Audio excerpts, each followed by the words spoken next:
How are you? It is, can you believe it? It's December 17th, 2024. And I would like to call this meeting of the select board to order. Can I have a motion to accept the agenda? So moved. Second. Seconded by Ms. Canfield. All those in favor? Aye. The select board is committed to providing an environment of respect for meetings. We ask all members to interact in a polite manner, even when there is disagreement, and value the participation of our community. For all participants, including marginalized and minoritized communities, to feel welcome and respected, we ask committee members and everyone who participates to commit to these standards and to support and respect our community. With that, are there any walk-ins from anyone? Just for anything that's not on the agenda? Seeing none, will the report of the town administrator. Good evening. Nice to see everybody today. Water treatment plant, nothing really new. We're still working on foundation work, rebar, and concrete, but it is moving along. Social tech project. There's a public forum tonight at 7 o'clock. The Superintendent Hickey will be hosting. That link has been shared on our website. Also, the Scituate TV interview with Superintendent Hickey is up. The project's going to come up for a district-wide vote on Saturday, January 25th, from 9 a.m. to 5 p.m. at the high school. Select Board and Advisory Committee have both voted in favor of the building project. We put up an information page on our website. If you go to the home page, there's a red banner. Click on that, that'll take you to the VOTEC information.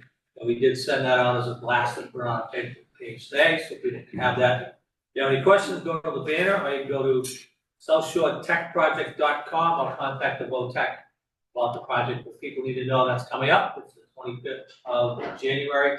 It is a district-wide vote, so it's going to be total number of votes in the district will determine whether the project passes or not, and is not in town by now. We do have some good news tonight. The town received a FEMA mitigation grant in the amount of $118,597.50. That's for the generator at the Gates School to help make that into a shelter. It's better set up than the high school is. We received a recycling grant in the amount of $12,100, and we received a letter from the Mass Clean Water Trust that they are granting us loan forgiveness of $300,000 on the water treatment plant. So, all good news tonight. We'll keep working on those. Widows Walk, Ian will be in tonight. Widows Walk is now closed. We had 28 people playing golf on Sunday for the last rounds of the year. The golf course is closed between now and Christmas Eve. On Christmas Eve, it will reopen for walkers, dog walkers, and sledders. We ask that you please have your dogs on a leash at all times. Avoid walking over the greens and sand traps. Most importantly, pick up after your dogs. But the course is closed until next week. We'll be doing some work out there, and then starting on Christmas Eve, we'll be open for walkers for people to enjoy. Jericho Boat Ramp will be closed starting tomorrow, December 18th through the 24th. We're putting in a sewer line to connect it to the dock that's there. That'll let us put in another pump out station that's being paid for by a state grant. Scituate Library is hosting Crack Together, a multi-generational event on Thursday, December 19th from 4 to 6 p.m. You can drop in and create some holiday cards and enjoy a few light refreshments. It's going to be held in the library's community room. The Water Resource Committee will hold their Water System Educational Center tomorrow at the library. This is a very informative meeting that the Commission holds every year, talking about water usage, water savings, what's happening with our water system. Details can be found on the town website. Another reminder to residents that the DPW has installed a radioactive alarm system at the gate attendant building at the transfer station. This measure has been taken in response to recent incidents where multiple loads were rejected by a disposal source due to the presence of low-level radioactive materials. Radioactive materials can be inadvertently included in waste loads. Most items are either from medical treatments using radioactive isotopes or smoke detectors which have trace amounts of radioactive isotopes. Please ensure that you're not disposing of any items that contain radioactive components. Contact your doctor if you receive your nuclear medical treatments for the proper disposal of those items. Smoke detectors can be disposed of in a small blue bin located in front of the gate attendant building. If you have questions, just ask. If we do detect radiation in your vehicle, you will not be allowed in the facility, but the attendants will help you to try to find out what you may have in your load that is causing the problem. This is to ensure the safety of our waste, to make sure it gets taken at our disposal site, and it costs substantial amounts of money when a load gets rejected. We have to bring it back, we have to store it, we have to go through it. So right now we have not had any beeps since we put it up. but we are asking people to be cognizant of what they're putting in their trash, so that does not go off in the future.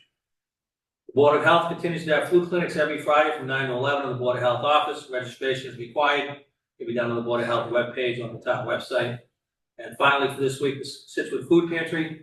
Obviously, the holiday season, the need goes up. Most wanted items: John spaghetti sauce, hot chocolate, decaf ground and decaf instant coffee, microwave popcorn, canned white beans, cream of mushroom soup, cream of chicken soup, vegetable soup, spam, and artificial sweetener. These can be dropped off to the food pantry during operating hours. The bins behind the old gates, the Scituate Library, Village Market, and shop. That's what I have on this. Just one question, so tomorrow, you mentioned the water update is going to be done at the library, it's an in-person event. So, I think in the future, it would be really helpful if those were either at a virtual option or that meeting was recorded.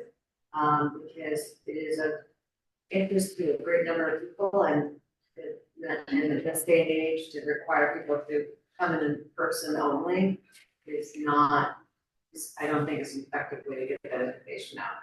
Okay, so, Seth, any chance we can record that tomorrow night? We have not been asked, but I can reach out to them and ask if they would want that. Reach out and tell them that we're highly suggesting it. Please. Will do. Thank you, Seth, thank you, Jim, and we can put it on the website under the water. Yep, we can look at it later. Thank you. That's it. I'm good. I don't have any questions, but I want, just people to know, I know we all know that the Marshfield voted no last night on the MBTA bylaw, and that's the second time, so at the end of December, they will be out of compliance with the state.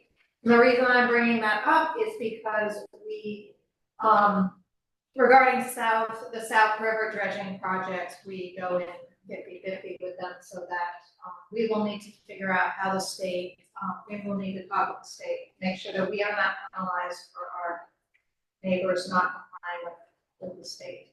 See if we're still eligible for these. And to see if we're still eligible, right, we would hope that we're still eligible for the planning and dredging components of the, South River project that we have slated for the next couple years. We're in the planning. We just received a grant for the engineering work. Paperwork came in today, we signed it, sent it right back, but that could be rescinded. So we haven't heard yet.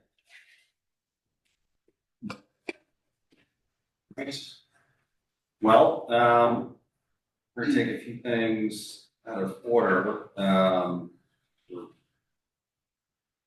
waiting for a firefighter. Let's take, let's do your three, right, it's three. 1, 2, no. 4 or 5. Yeah, but these are gonna be But pretty, they're quick. these are quick. You can't see. And then we're gonna get right to zoning bylaws. We'll be right, we should do right on. Yeah, they should go nice and quick. Not really change. We'll be super. Thanks. You want me to start with the spiel, or what do you guys want to hear Yeah. first? What are you looking for? I would do just an overall, we'll start with treasure collector, which is 145, and then, just tell us. Okay, so Yeah, a little bit there. Alright, so my budget for the treasurer collector is pretty much level funded, except for salaries because of the union contract increases. So a couple of our accomplishments for FY '24 was 23 parcels were redeemed for tax title with $390,000. We continue to set up payment plans with the residents. Actually, letters went out last week to anyone we placed a lien on for FY '24 past due taxes. They went out last week.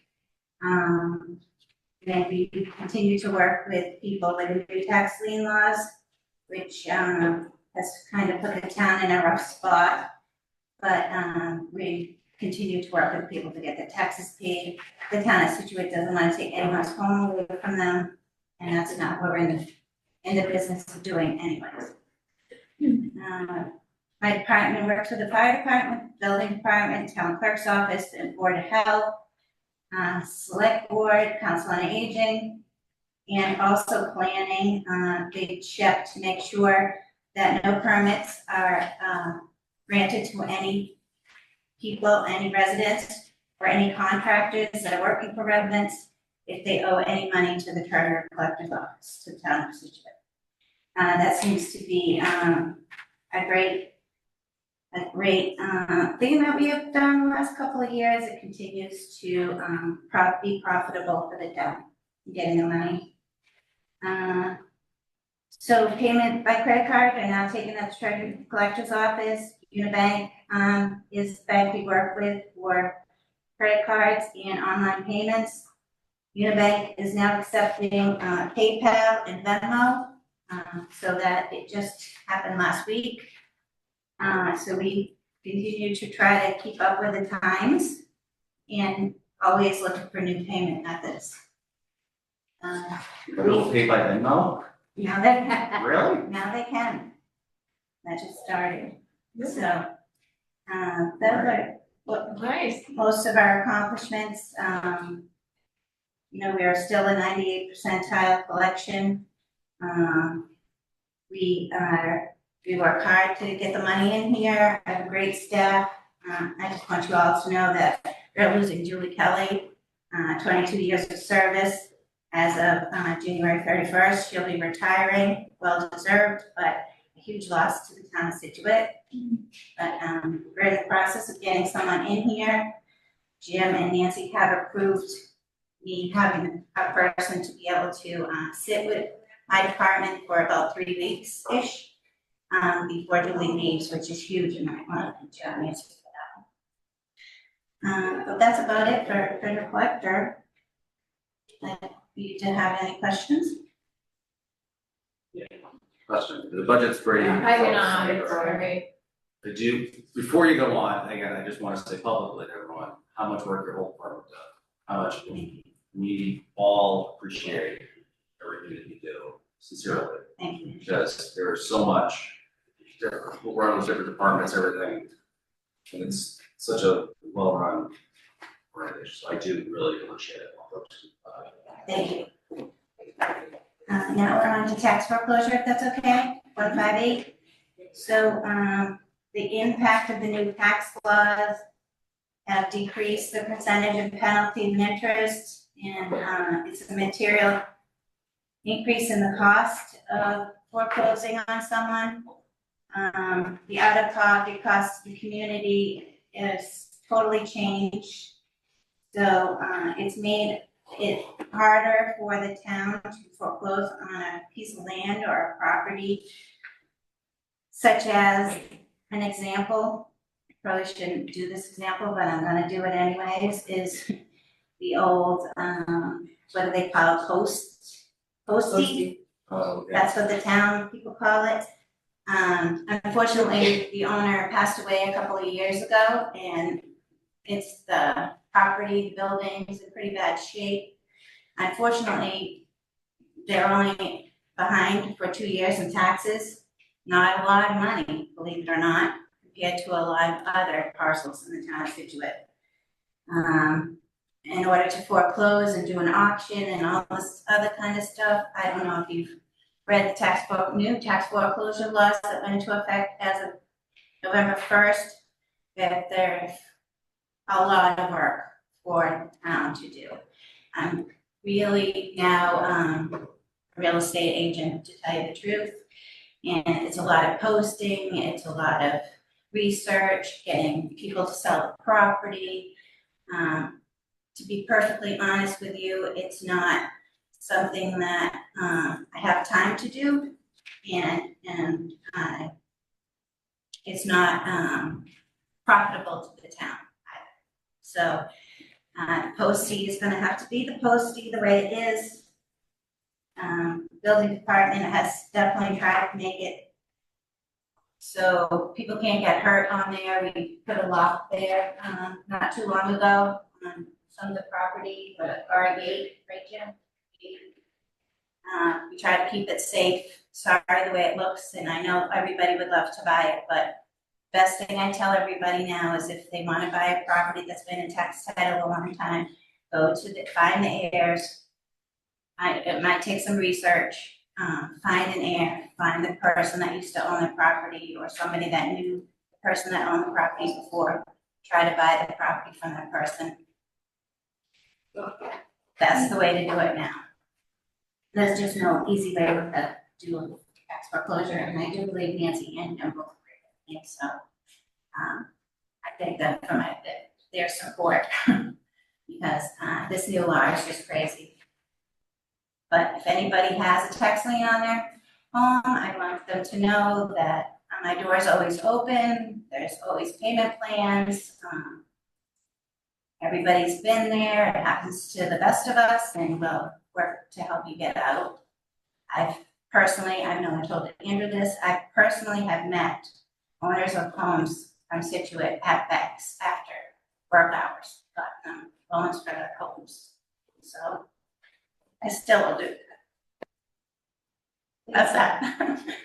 So, on to debt, that's okay. So we try to level fund debt every year. We're still AA plus, we've been able to keep that in the crazy times it's been. We still get low interest rates on the loans that we go out for, we're very proud of that.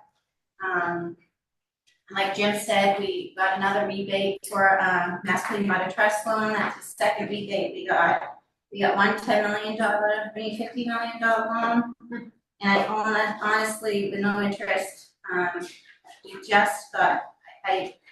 Nancy and I just got it this afternoon, and I haven't read into it. But we've just been approved for another $10 million loan from Mass Clean Water Trust today. I don't really know much about it yet, I'm awfully sorry, but I got it late this afternoon. So, That's good news. Yeah. We're happy to wait for good news. Yeah. yes. Like That's, low interest, beautiful. it's great. So, that's debt, if anybody has any questions. I Okay. don't know. I do not. Okay, so on to Plymouth County retirement. Plymouth County retirement is what it is. I am on the board now and understand a lot more of it. Unfortunately, because of the bad market in 2022, Plymouth County's had a rough couple of years.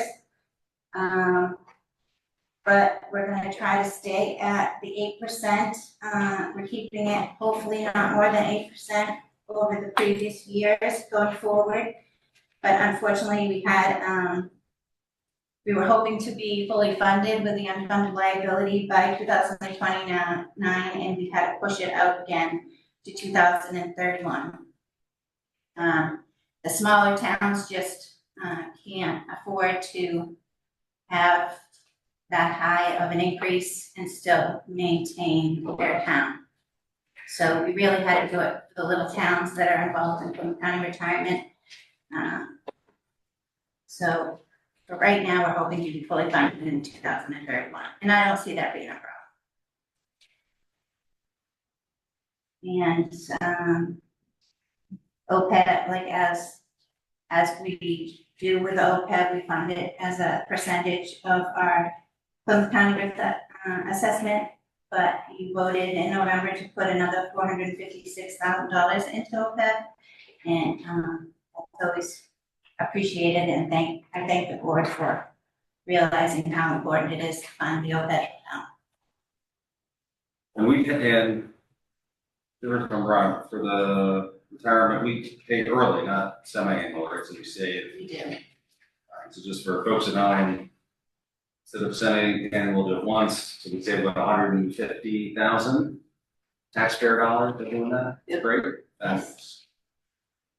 Yes, we make the one-time payment, we don't do the two payments, semi-annual payment, we do the annual payment.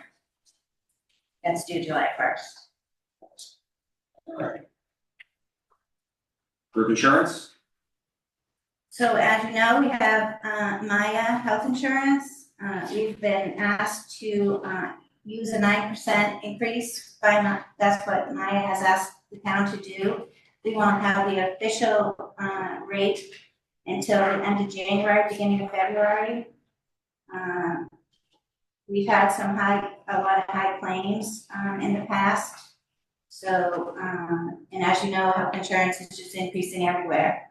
So, the town has, looking for other opportunities, but nothing's been, signed, sealed, and delivered yet. But we are definitely, on a fast track to hopefully, make health insurance, more affordable for employees. Rates increased everywhere though, as of January 1st. We got our increase 15.8%. For the first 6 months of 2024, and then it will increase 5.57% in the last 6 months of FY 25. So, Total's like 8.1. Yeah. For, Mhm. 9%. 9.9. 9.9. It's Say 10. Let's just say. any questions on that? No, but we'll continue to explore options. Yes. Yes. Great to know. And then, as always, the federal tax budget has been increased for 5%. We've been doing that. I've been here. That's just to reflect the increases in cost of living and step increases for the town payroll. And that's a 5% increase over FY 25. For federal taxes, and it's close to $1 million, 963,000. Questions, comments, concerns? Thank you, Karen. Yeah, and folks, well, then we're going through this pretty quick. It's not going through quick. Some of these are, there's not much we can debate about a federal tax bill that comes in. We have to pay it. Miss, Insurance, these are not, It's- all of these are, they are what they are. So, again, thank you. Okay, thank you. Take me early. Bye. I'm sorry, our guest came. We're gonna try again, I'm sorry. We have a 25-year service recognition.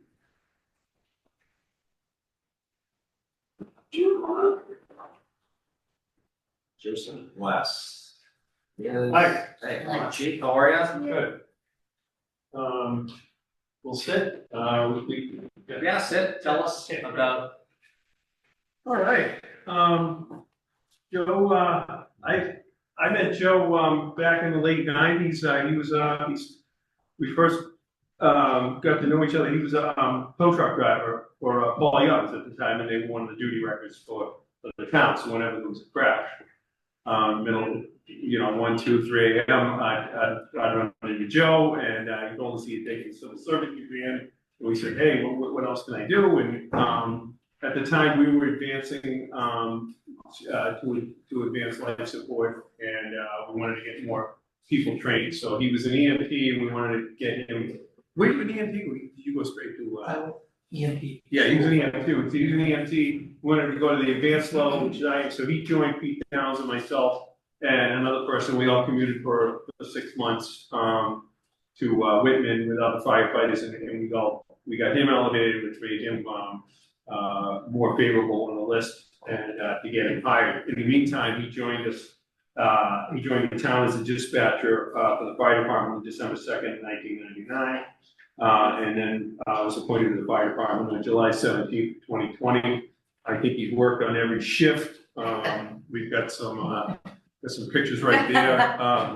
That top picture is Joe's part of our Marine unit, part of our Special Operations Marine unit, and you cannot see, the picture's kind of shrunk, but behind them is a house burning on 7th Avenue, and he's with John Reedy there. Were those the occupants of the house, or were they neighbors? Those are the occupants in the house. Yeah. That was- Yeah, we couldn't get National Grid down because it was underwater, and they were overwhelmed by blizzard. So this was December of 2010, December 28th. This is kind of the blizzard that hit, just after Christmas of that year. And, you can see 7th Ave was underwater. And, there were multiple trips made evacuating residents, and we kind of had basically the beach was, the old cement road behind, in the proving grounds we still access 7th ground, but at the time, that's basically where the water ended. So we would shuttle residents up, and then we'd load them into a military vehicle or any type of vehicle and get everyone to the shelter to get them warmed up. But Joe dives into anything. That's he and I working on a call a few years back, because I was still captain then. But I think he's worked on every shift. He's still very active with our Marine unit, just a go-to guy. He lives close by, so we have a recall, we have a fire, you turn around, he's there. I think we got a couple more pictures of him. You got him. That was. Seth had them, I think. That's it. Oh. This is called the little pose. Joe's here with his wife Jen, and they're frequently found, they're snowbirds, so he'll disappear for a week or so, and he's down at Marco. We get the annual pose picture. This goes back how many years? That one was 2 weeks ago. Yes. I don't know how he tells the difference, because we get the same pose every year. Yes. He's the only one on the beach. Hold that shirt Yeah, yeah. And he's that tan. When the tan starts to fade, it's time to go back down to Marco Island. That's where they had their place. So yeah, I wish I had 10 more Joes. He's like you say, he's go-to guy. I think we had the other photo I had was him. All the old three of the oldest. Well, he's up there. 2 60-year-old firefighters, and Joe was in his 50s. The show with first to arrive on Winslow Avenue, and I don't know if you have that. Seth is doing. That's fine. That's fine. So hopefully. the three of the older firefighters show up on Winslow Ave by ourselves, because we had run around with other calls, and they were already out of quarters, and we went to Mother's Day night. We had a house going pretty well, and between myself, and Brian McGowan, we would get a quick water supply and get it knocked down. You still have the captain down? Yeah. So, so like I said, go-to guy, and great asset, and he's not going anywhere. I'm not letting him leave. So he's staying for a while. That's good. So, You by the way, you now have an opportunity to send some photos in. Yes. It is now carte blanche for you to send in whatever you'd like to do. I'm not very photogenic. So. Well, it's a well-deserved break. I don't know if you wanted to say anything, or if I'd not. just like to thank the town for the opportunity. It's been a pleasure. It's been very fast. 25 years, I can't believe I'm sitting here. I'm going to school with Chief Donovan, and I wear the intermediate badge. yeah. That's a sign of, that's what we did to get on the job back in the day, and so much has changed in the EMS world. We used to give everybody oxygen, now we don't give anybody oxygen. Oxygen is bad now. And back in the day, tourniquets were bad, now everybody gets it. So much has changed. It's really gone by very fast. But I love serving the town, I've enjoyed it, it's the best job in the world, and couldn't be happier. So I really enjoyed it, and look forward to a few more years, and thank you very much. Well, there is one thing that has not changed, and that's your commitment. Yeah. And I'll never understand it. I mean, when you make that, as a resident, you make the phone call, right, and you're nervous, you're scared, and you're waiting, and then you finally see the EMT, they show up. You all know the feeling, thank heavens, right? And for you to be that person for 25 years, to know how we feel, because it's like a relief. I'm gonna find that. It's just, and you're the one to be able to be there. It's remarkable. And it takes a special breed to be able to do that. It's to take the weight off people's shoulders. It's a privilege, it really is. You're trained well, and you're good equipment, and getting the town enough, providing us with good equipment, and, you know, and it's, yeah, it's very rewarding. I appreciate it. Equipment's only as good as the operator. Yeah. Say that. Yeah. That means a lot. It's just very rewarding, and, yeah, I enjoy it, I love coming to work every day, and, yeah. So, I'll squeeze 5 more out, I'll get 5. You have to, we need more pictures. Yeah. Oh, yeah. You definitely, thank you for your service, you definitely set the bar on the pictures, I don't think I've seen. hopefully not the last one. I would just add, sure, Andrew has said it exactly right. Dedication, and we have the department, we are so thankful to everyone in the department. I appreciate that. But I must add that it's with especially with our public safety officers, that it is also their families. Right through that you know, they're part of our team too. So I couldn't do it without my wonderful wife. Amazing.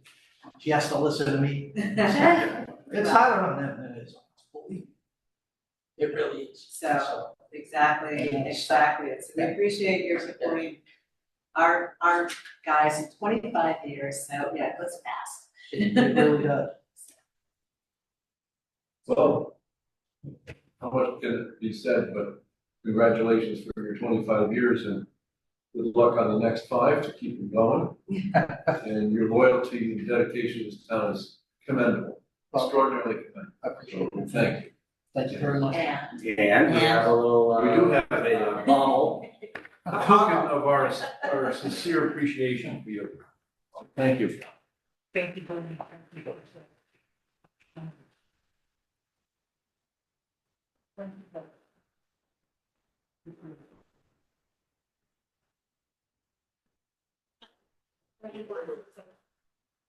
Yes.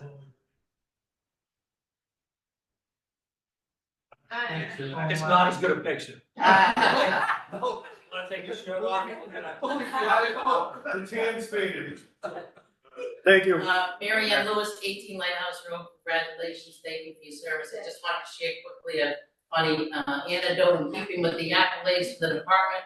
The week before last, I was in attendance at Plymouth Memorial Hall for the Irish tennis concert, and the Scituate Fire Department got a public acknowledgement and shout out from Ronan Time recognizing the chief and the Who wasn't department. It doesn't matter, right? But the department was recognized, and the only department publicly recognized in that form, So, you know, right there, you were there, and I think he confused it with me, whatever, but I don't, I'll correct. how unusual that an Irishman would, exaggerate the story a little bit on the rank. I would be assured that there no meetings.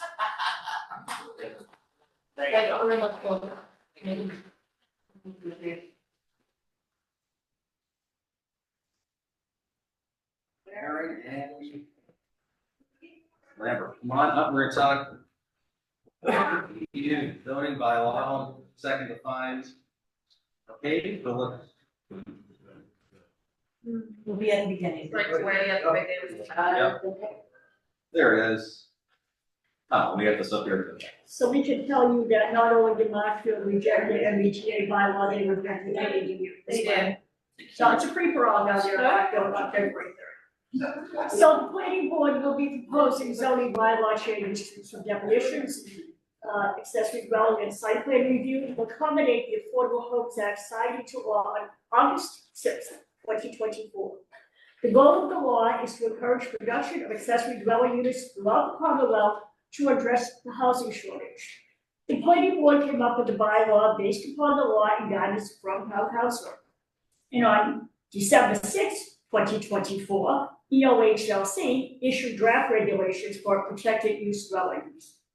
As a result of the draft regulations, the planning board has refined to do on the present zoning bylaw. Several additional definitions need to be added to comply with the regulations. And the draft bylaw does add state size requirements for ADUs. It allows restrictions for ADUs to not be short-term rentals. It amends parking requirements. It eliminates owner occupancy requirements. It has dimensional setbacks and site plan review requirements. I think of all the zoning fees we've done, this is one of the most challenging that we've had to face. So, under the Affordable Homes Act, which was signed on August sixth, in single-family zoning district, the law requires by right zoning for accessory dwelling units with the following requirements, taken from section 7 and 8 of the Act. It caps parking, it caps size of the ADU, it does not require owner occupancy, it prohibits short-term rentals of ADUs. The state law takes effect on February 2nd, 2025. So we've been working on a revision process. There was a webinar on 11/4 that we attended. Draft regs were put out on 12/6 and they're available on the state website. We had a zoning workshop last week on 12/24, which was not well attended. And our public hearing on the zoning bylaw will be January 9th, 2025. Scituate has had a current ADU bylaw since 1989, one of the first, a town that's had a bylaw for a long time.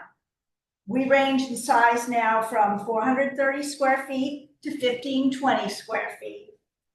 Our current bylaw requires owner occupancy in the primary or the accessory dwelling with conditioned yearly certifications. The size of the ADU is 40% of the total square footage of the primary dwelling, or 750 square feet, whichever is greater. And the ADU needs to be subordinate to the primary dwelling. Okay, quick question right there. So on the owner occupancy. Yeah. The new MA affordable. Right. Is that for the ADU or for both Takes structures? it away. Takes So it both. totally Just wanna be clear. away. All right, so no. So we're just going over the Yeah, current be clear, yeah. bylaw requirements so that you understand what we currently have. Yep. Our bylaw requires 2 private off-street parking spaces for each ADU. Detached ADUs must meet required setback, building height, and yard requirements for a primary structure. ADUs must be designed so the appearance of the building remains unchanged as much as possible. ADUs must be a separate housekeeping unit that functions as a separate unit from the primary structure. And only one ADU is allowed within a single-family house or on a lot that contains a single-family dwelling. So now we have to do changes in order to meet the Massachusetts law. Wait, can we wait a second? Seth, can you move it forward? Yes. Thank you. Oh. Yeah. Thank So, under the state law, we are allowed to have site plan review for a by right use, and the planning board wants site plan review. Specifications for the size of the ADU per the Affordable Homes Act. The size of the ADU is not larger than half of the gross square footage of the principal dwelling, or 900 square feet, whichever is smaller. We are also putting in the provisions. The planning board felt strongly that we wanted a provision for a large ADU, which is not required by state law. A large ADU would be still by special permit. No larger than 40% of the gross square footage of the primary dwelling and greater than 900 square feet. We don't think we had a bad bylaw, so we want to keep some of the provisions that were in there.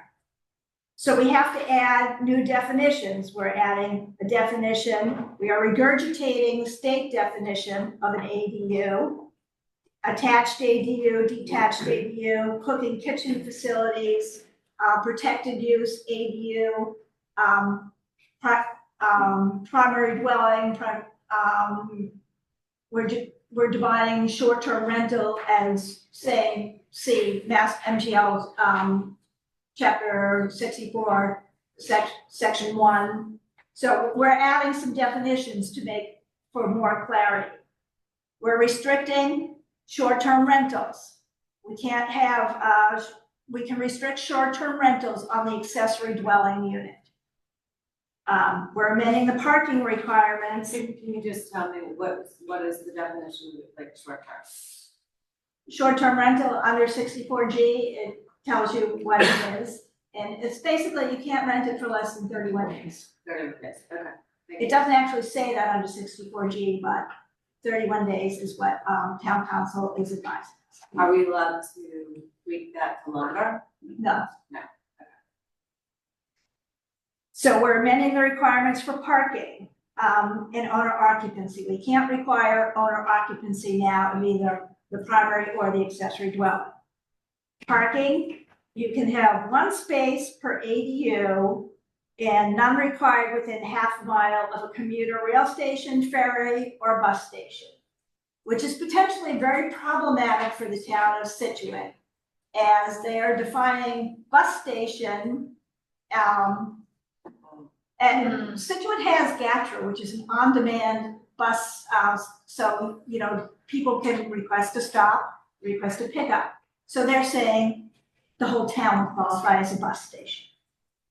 So, Who's saying that, I'm sorry? the state, The state is saying. State. So that's going to be one of our comments. Dimensional setbacks still apply for accessory dwellings and primary dwellings.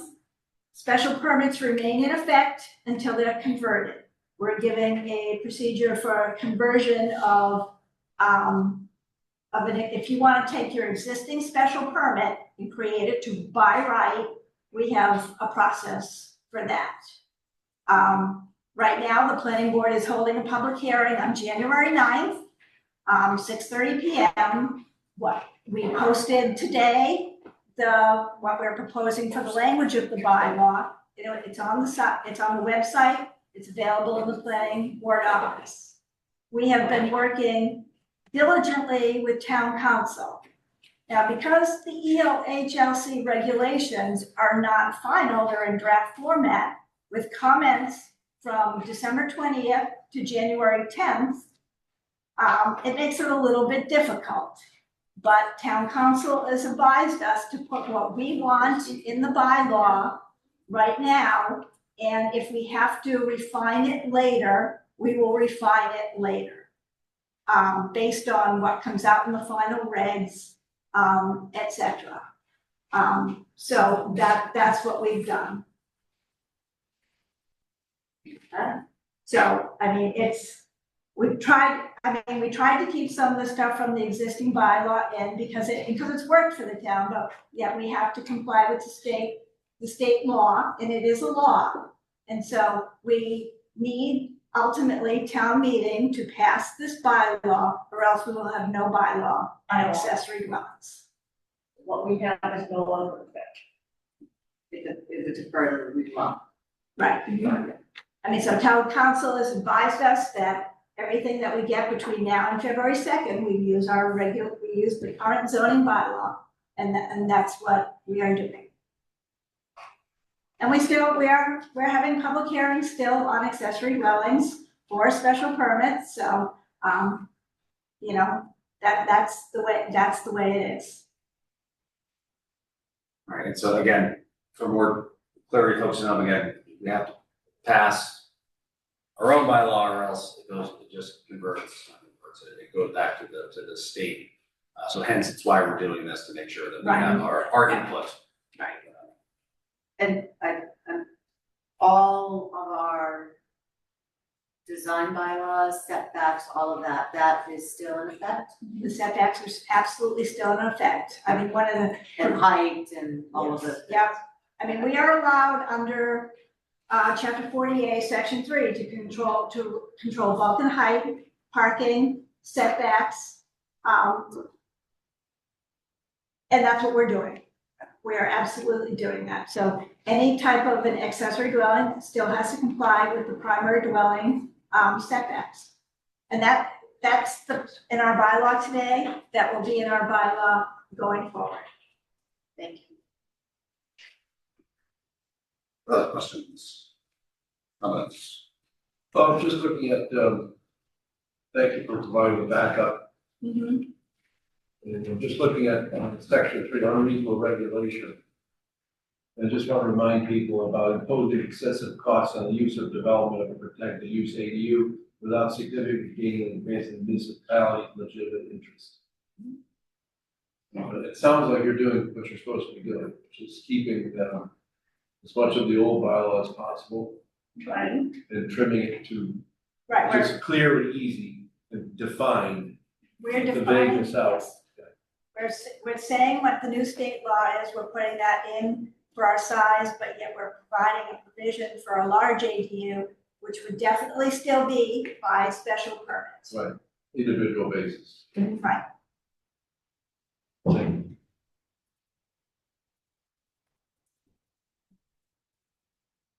What time is the 9th 6:30. and where? Yeah, it's here in the select board hearing room, and so it's, and again, the information was put on the website today of what was posted for the public hearing. So that's what we will be having the public hearing on, and, we will probably generally like to allow for continuance as well, so that, you know, in the event we need it, we can have it. So I don't anticipate we will have final wording till probably sometime in February, and it could be up until town meeting, depending on what the regs come out and say. I mean, the regs have not, they say in the regs that certain things have not been put in, which are important to the town of Scituate. There's questions about non-conforming lots, and hopefully they're getting, EOHLC is working on that stuff, and communities are providing comments, which will help them shape the regulations. But town council has been greatly involved in this, helping us and guiding us in how to conform with the state law. He believes we are conforming with the state law. Only thing I would add is, yeah, this actually, I think it'll be, a lot of people are going to be interested, so getting the word out about the hearing would be good. Last night it came up at the Economic Development Commission. They asked, is there going to be another hearing? And so I will relay this information. Yeah, we just had a zoning workshop, which we try always to do, to at least start to broach the topic of conversation. Yeah. So people understand. Thank Sorry. I'll relay that. Questions, comments from the public? Good evening, Mary Ann Lewis, 18 Lighthouse Road, Scituate, Mass. First I'd like to thank Patty and the county for their efforts in this regard. It's certainly a new landscape that everyone has to sort of get their arms and ears and head around. So I appreciate the effort, and I appreciate the invitation to have folks participate. I think probably it's the largest, a most significant public policy change across the state, you know, that I can remember for quite a long time. And I apologize that I did not check the website today before coming in, so I don't know how much detail is expanded on your PowerPoint presentation. And if this isn't the time or place to ask these questions, I'm happy to wait till the 9th. I just had a question about the logistics of the 9th. Will people be able to access that remotely? And if so, it'll be remote hearing, hybrid or whatever. It's a Hybrid, hybrid. okay, great. Hybrid meeting. That's great. And then maybe quickly, if I could,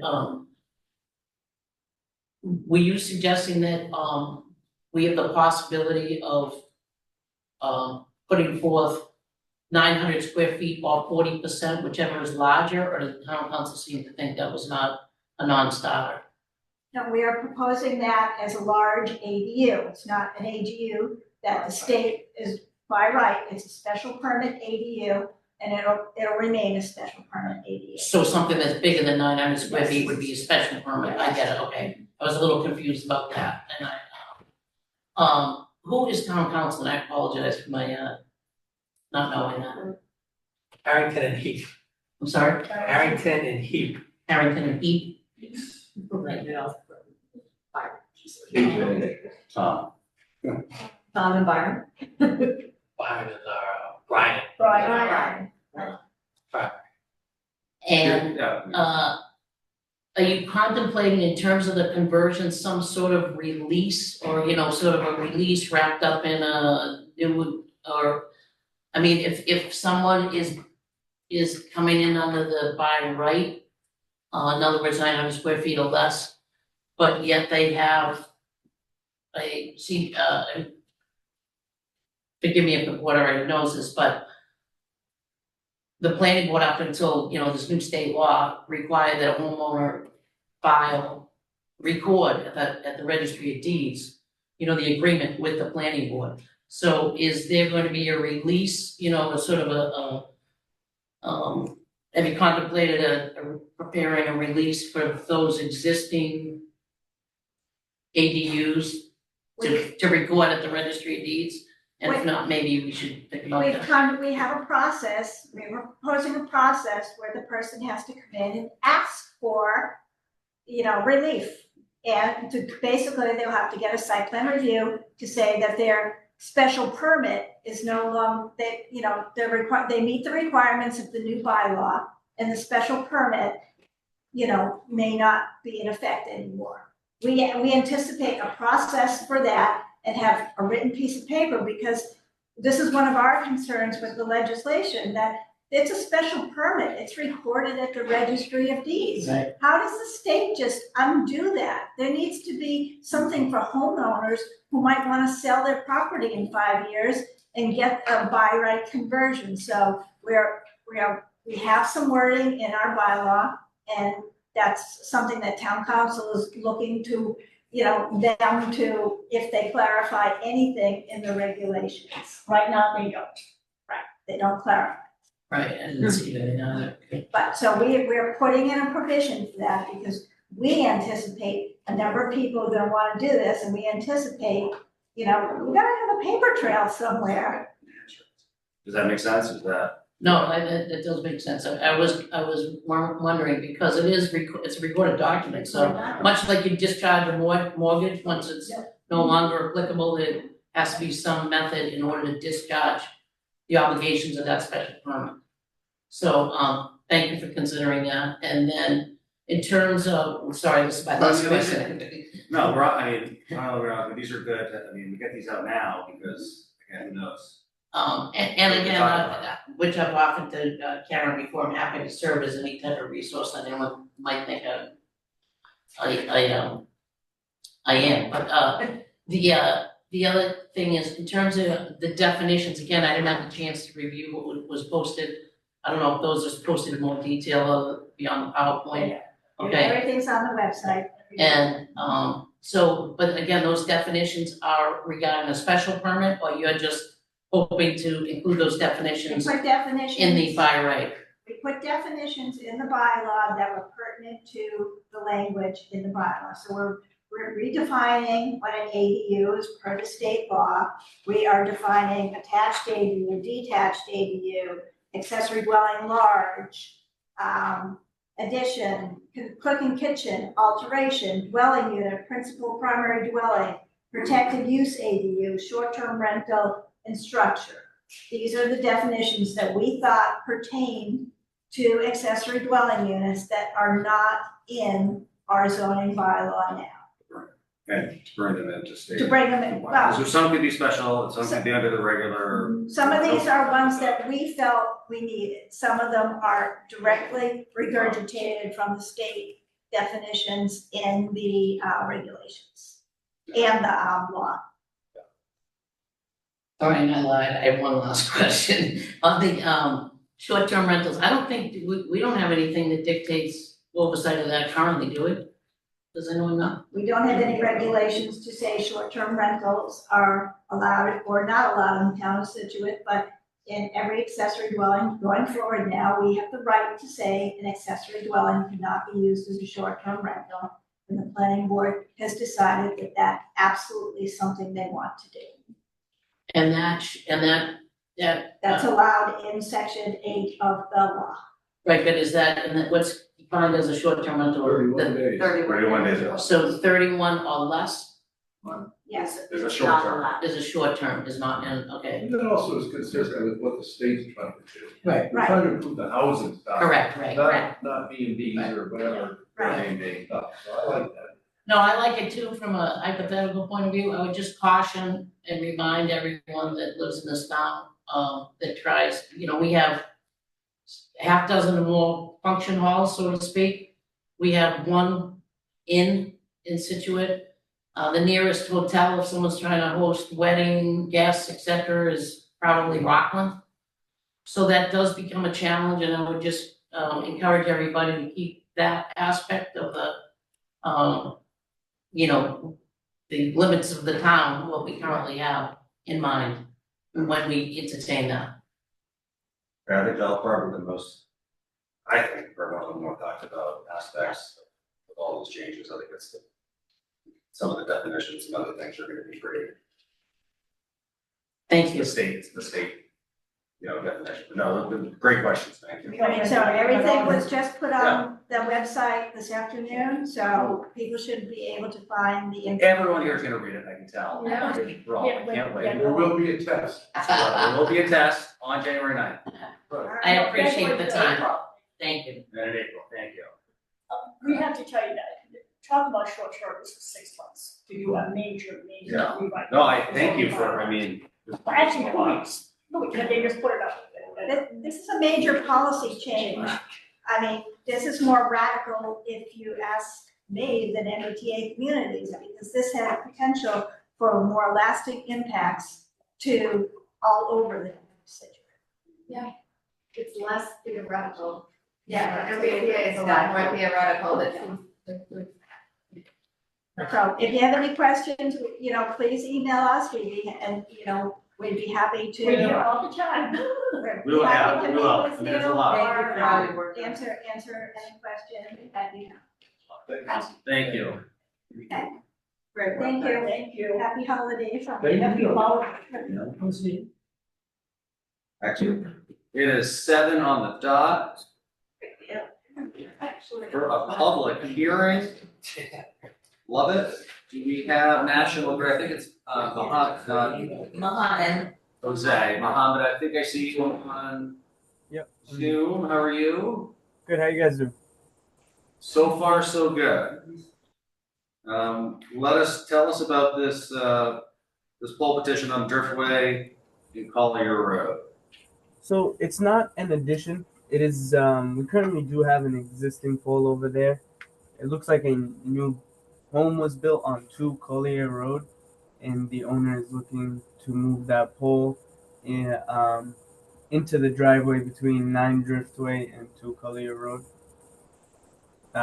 There's like a good grass patch in between both homes that he's trying to put it on. So from here to here. Do you guys have petitions? Yeah, we're looking at the. Yeah, sorry, I'm on, we're gonna Google Maps too, Street View. Unfortunately, Street View on Google Maps, you can't go down the street. I tried it earlier. Enough, yeah. I'm finding that now. Yeah. Up with the satellite there. So just going, What's the Sure. reason? What is the reason that that pole should be moved? Aside from the fact that we built a new house there and the person maybe doesn't like to see it there? That I think. Is it an obstruction? Yeah, I think it's an obstruction for them. What's it called? There's no electrical reason behind it. To what extent is it an obstruction? To what extent do you mean? I personally do not speak for the original designer for this job. Did meet with them. But from what I know, I think it's just kind of like right in front of maybe the windows of the house. Because I'd like to make a note here that we have correspondence from 9 Driftway, who is concerned that that pole, moving it to that new location is going to be more of an obstruction for their driveway and their line of sight, which is a safety concern. And if we're moving it because of any other reason other than that kind of common sense, I would question this. That's all. all right, so Mohammed, you're telling me that National Grid is. No electrical wheel. This did not come from you. This came from the homeowner, is that, Correct, did you know? Which correct. one? I'm pretty sure that's correct. The person at Two Collar. The corner lot, okay. Yeah. We're doing that. Where's the curb cut? That's not. You have any questions? No, When speaking, yeah, I'm looking at the Google Maps where the construction site is. Do we know if the house is oriented, the new house is oriented towards Collier or the Driftway? That's why I was wondering the curb cut, right? Yeah. So maybe. Well, let's see if, well, Because on Google Maps, it's all Construction. vacant road. If you know. Is there anyone- I can read the correspondence if you want me to. sure, well, I'm gonna see if there's anyone from here. Is From the house. is nine Driftway here? You're- Would you okay. like to tell us what you wrote us? Yeah, there you go, perfect. Come on up. He's gonna take. You could stay there if you're. Oh, yeah. Can I stay here? Yeah, of course, yeah. Speak nice and loudly. Oh, yeah, just, yeah, your name and, your address, just for the record. Joyce Mon, 9 Driftway, Scituate. Can I read my letter? You can share, the floor is yours. Pardon me? It's all yours, yes, go for it. First of all, there was a question as to where the house was oriented. It faces Collier. Driftway is the side of the house. Google Maps. Okay. Is that where their driveway is, like the Yes, on curb the cut side. where they drive, okay, Yes. Driveway's going to, onto Driftway. okay, thank you. As an abutter to the house on the corner of Driftway and Collier, I received a notice that National Grid is asking that said pole be moved 30 feet from its existing location. I am writing to oppose the proposed location of the JO pole.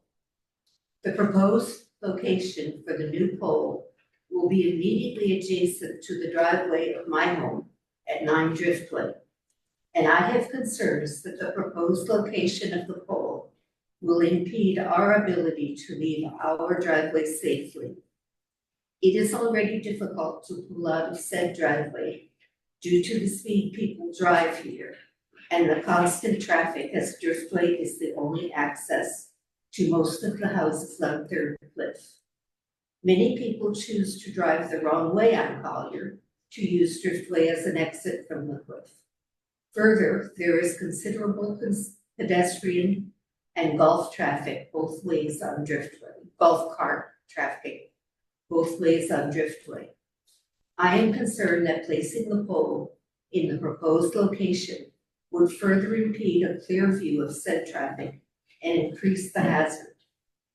The driveway at 9 Driftway is a single lane driveway, and I need to leave a clear pathway to the back door. Having the pole in the proposed location might cause possible problems with getting people and items in and out of vehicles. My sister and I are working to restore the 70-year-old garden that runs down the side of the driveway abutting the property line. The pole would certainly take away from this project. Plus there is already a pole on the other side of my property. I was told by your office that the request to move the pole was made because the pole will interfere with access to the driveway. I suggest that the pole be moved southeast to avoid creating a safety hazard for either 9 Driftway or the newly built house in the corner of Driftway and Collier. Otherwise, the proposed move would only exchange the possible interference with one driveway at a brand new house for interference to the house next door, where the driveway has existed since before the 1960s. Thank you for your consideration. Do we have, no one else, no one from 2 Collier? I don't see anyone online. No.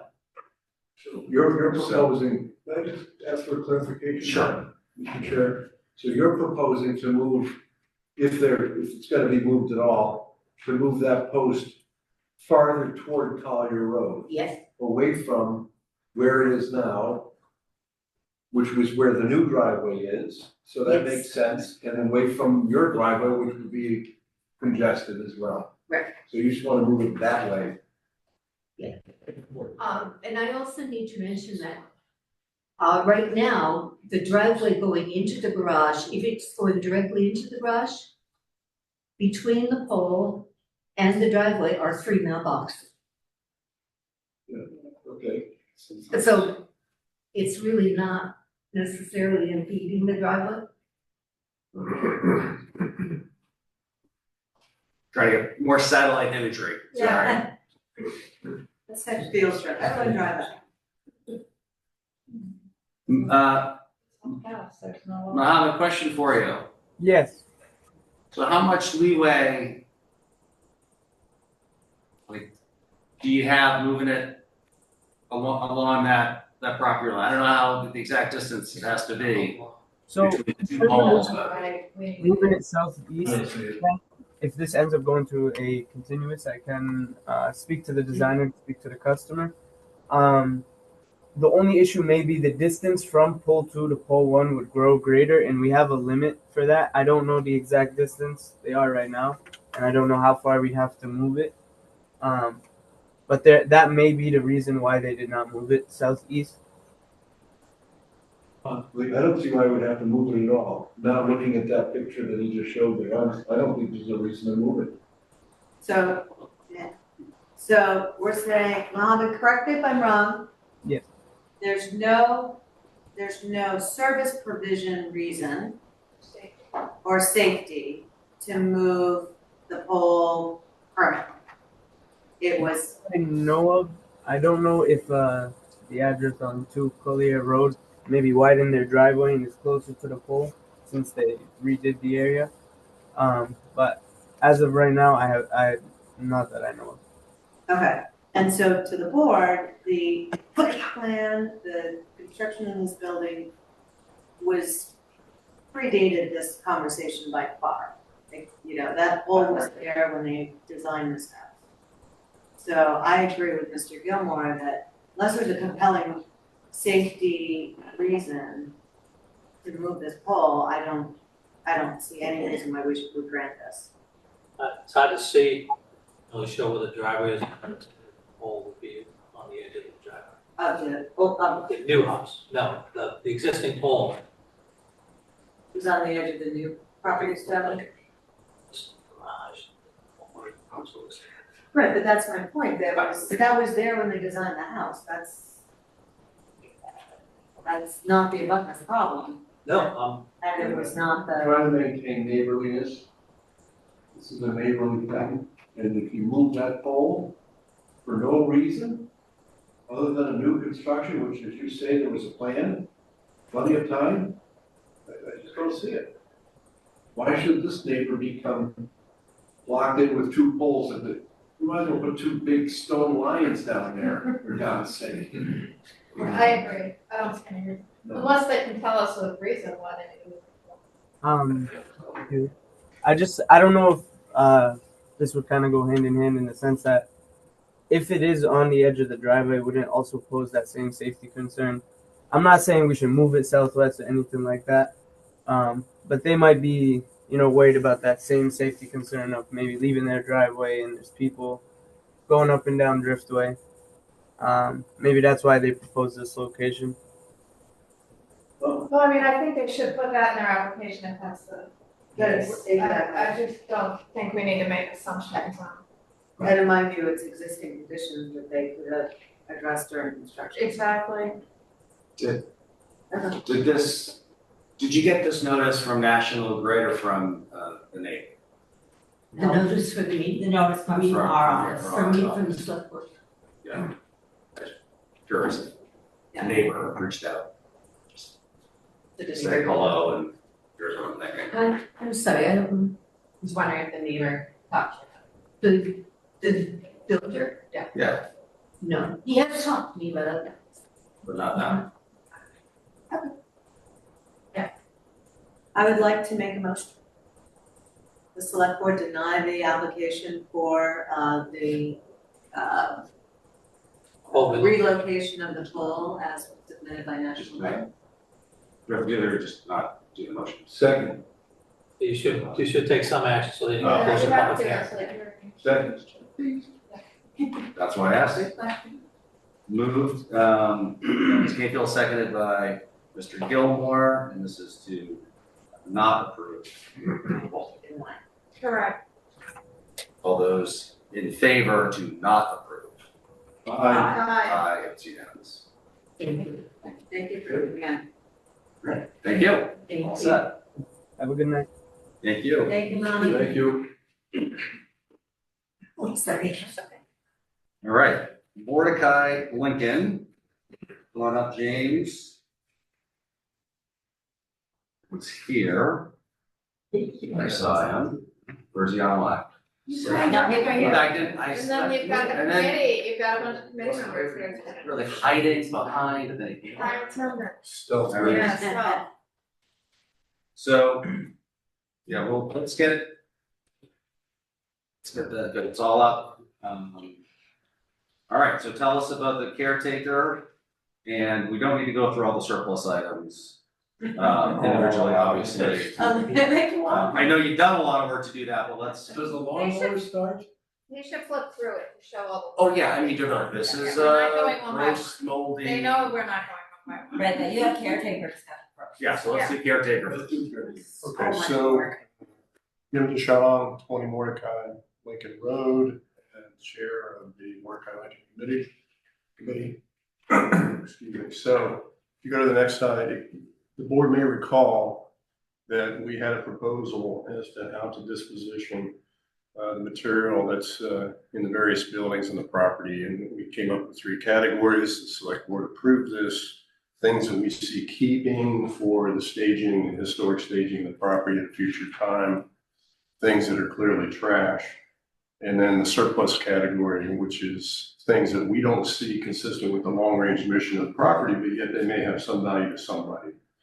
And so the focus of today's conversation is to get that list properly documented. I think the select board requested a reasonable way to document that, and that's what this proposal is.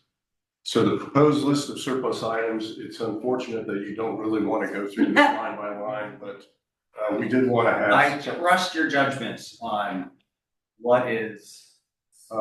There's quite a bit of material here, so the previous owners left behind many things, and so we wanted to make sure there was a basic description and a picture to go with it, so that the town owns all this. Yeah. So we wanted to make sure it was properly documented. So we can scroll through that. If there are any specific questions, please let me know. No, and again, it's great that folks know there's just so much that you did document it all. It's fabulous. So we have a great record. And that's how we're asked to document such Yeah. that the auctioneer, they can auction on this stuff, or people can bid on it. With the picture and the description. Yes. Did a So great job with yeah, I'd like to thank the members of the committee for their support, but also the maintenance group, Cam's team in facilities, and also the DPW for help getting the trash routed, which was very appreciated. So if we could go to the next step slide, if there are any questions on the. So question in front of the board is, does the board approve the proposed list of surplus items? If yes, the next step would be to go through the review of the surplus to make sure that the town gets first dibs, so to speak, on all this material. And we would work with Cam and others that you suggest on that.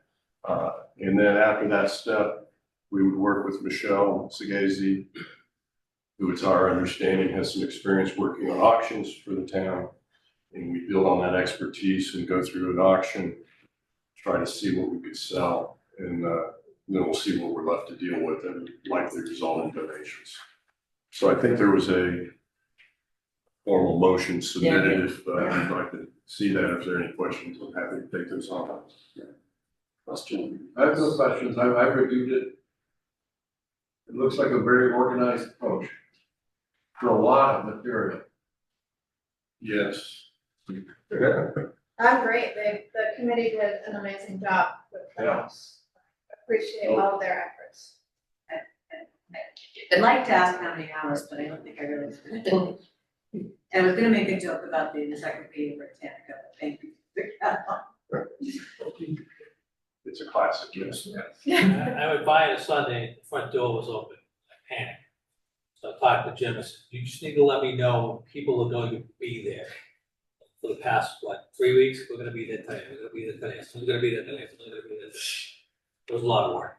The door was open because the team was working inside out, so yeah, we're trying to be deliberate about taking good care of the property, so appreciate your support. It's yeoman's work, so I really do appreciate it. Motion for the surplus? Move that the select board approve the proposed list of surplus items as outlined by the committee chair in its presentation at the Mordecai Lincoln property. And further move that the board approves proposed next steps processing of these items through the facilities department review, auction, and donations. Second. Ms. Canfield, second by Ms. Harrison, all those in favor? Aye. It's unanimous. We can sell some stuff. Yay. Wonderful. Time for holiday shops? Thank you. There's one more item on the agenda, hopefully not too controversial, but we'll see. This has to do with the, what we call the small house, also known as the caretaker's house. Thanks to your support and the town's support, there's a line item in the capital plan related to updating of the small house and preparing it for a caretaker. We've made good progress on prepping for an RFP to get that work done. So that is coming soon to this board for awareness and approval. But before we actually went forward with the RFP process, we wanted to document and confirm formally that the board is on board with the concept of a caretaker. So that's what this motion is related to, is that the board approved the concept of a caretaker for the small house on the property. We understand that there's work on other properties in the town related to this whole notion of caretaker scenario. So we're happy to be part of that, standardize with wherever that goes. I don't know that that's a finished product yet, but we didn't want to wait for that to work its way through the machinery, so to speak, and be able to get on with the RFP for the updates to the caretaker house. So that's what this proposal is specifically about, is simply document formally the select board's endorsement of a caretaker scenario for the small house.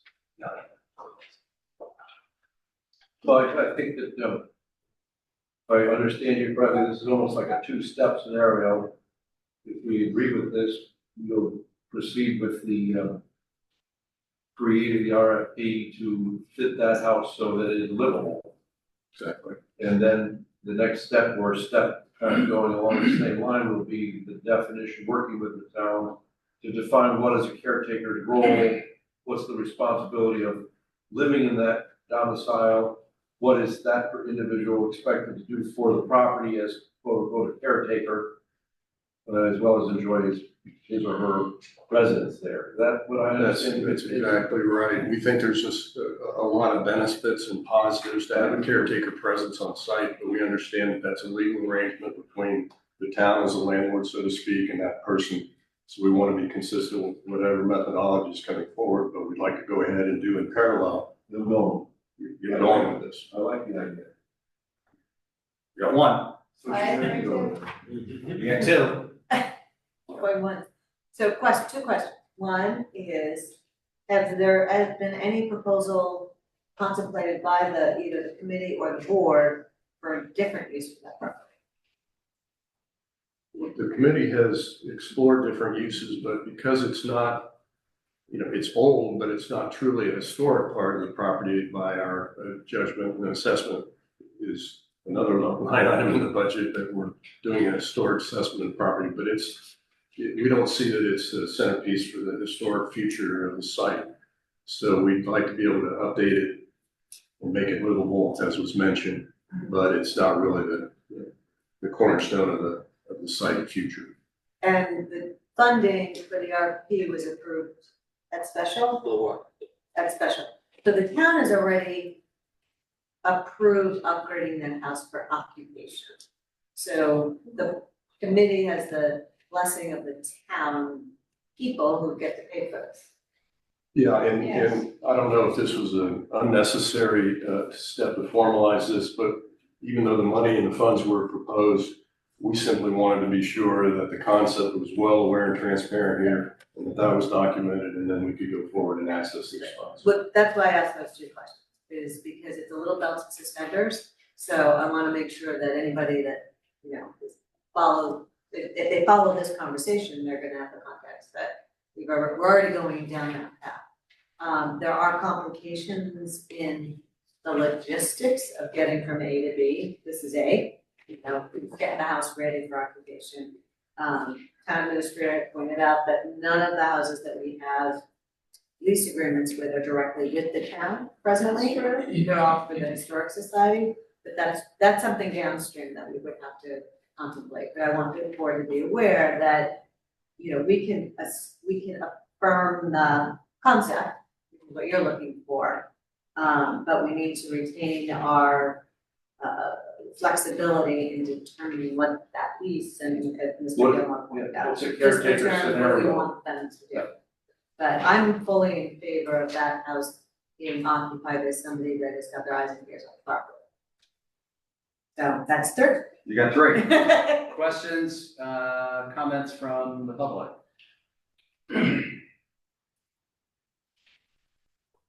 Take a motion. We move that the select board approve the concept of a caretaker for the property. Specifics of the role, rent, oversight, et cetera, will be coordinated with the town's finance director to ensure consistency with other caretaker scenarios in the town with final approval by the select board. All right, Mr. Gilmore, seconded by Ms. Harrison. All those in favor? Aye. It's unanimous. You have 4. You're holding it now. As well. Thank You relieve us Very since it's- Caretaker. Appreciate it. Well done. Thank you for the efforts, everybody. Thank you for the efforts. Thank you. We gotta wait. I'm gonna go for a living there, yeah, sure. Ian, Kelly, wait till you see this PowerPoint. This is a pretty one. Okay, how do you pay for? Oh, wait, Ian's here. This. How we doing? I think he had help. I have cheat sheets. Look at this. Did you bring Yeah. Widow's walk.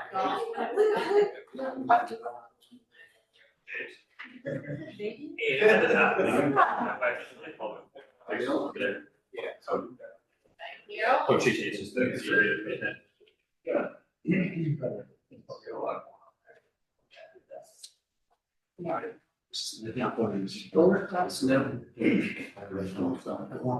How's everybody? How are you? Good. The course just officially closed on Sunday, 60-degree day. and dog walking opens on the 24th, but we can wear masks. Heads up. So, why are we here? We're looking to change our fees.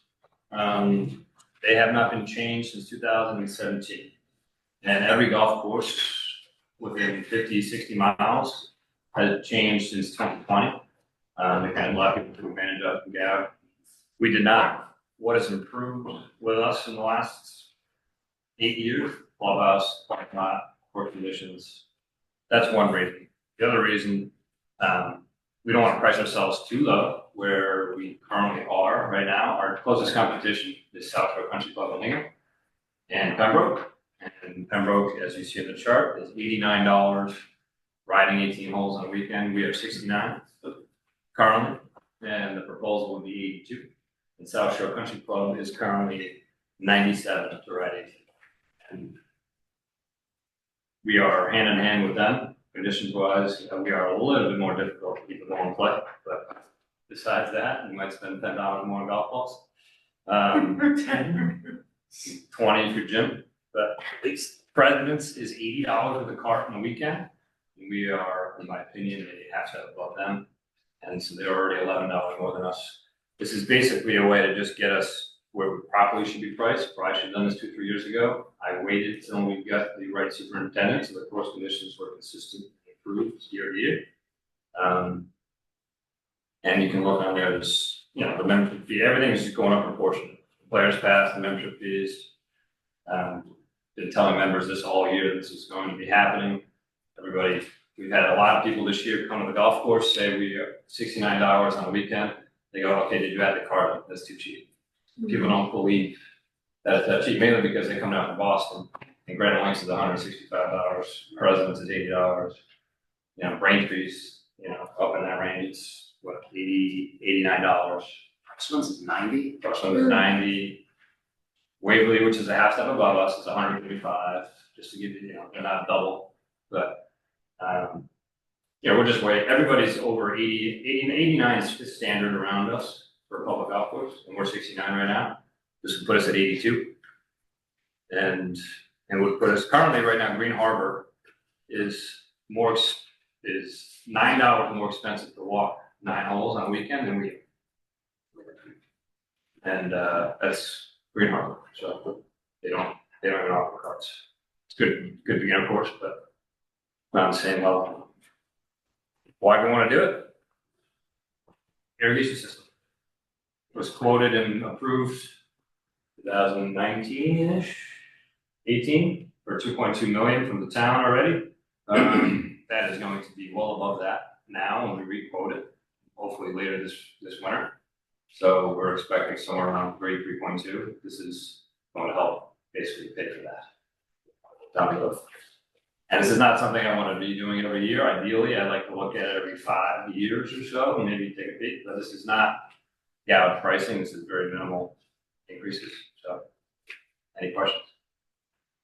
No, thank you for the clarity. Yeah. It's pretty glaring when you look at it and know that, you know, we're $20 cheaper than everyone right around us. Listen, well,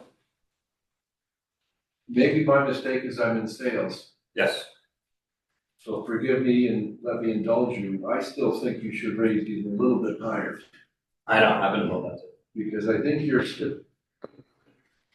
we're still looking like the lowest cost guy on the plane, and we really have, your team, the town, put a lot of effort to make this where it is today, which is a far cry from where it was in 2017. A far cry. This is a first-class place to go and play golf. Competition-wise, event-wise, function-wise. So I think you should push the prices up just a little bit higher. Appreciate that. That's my inclination. I've showed these to members and I've been heard that from a few people. My thing is we have a niche of a lot of our play is during the week, it's locals and seniors and you know, on retirement income and it's not, we can do with this pricing, you know, probably it gives about $300,000 more per year. And we're doing well, and that's one of those things where if I go too high, now I start losing people. And it's like finding that balance of, but I mean, I could go up another $7 or $8. Do I want to? Not necessarily. Mainly because I like people saying, you know, we can go play Woodlock for $10 less, but we like it even more. And then it's just always busy. So there is that limit of, as much as it's an awesome property, people do have to drive 30 minutes to get there. We have a lot of people that drive 45 minutes. So it's not like we're as lucky as Braintree or, you know, Braintree specifically, he's like just right off the highway, or President's right off the highway. There's so many more people in a condensed area. But Is President's a municipal course? yes. Or not all of those? No, South Shore Municipal, Braintree, and President's. Crosswinds actually is as well. It's owned by the city of Plymouth, the town of Plymouth, sorry.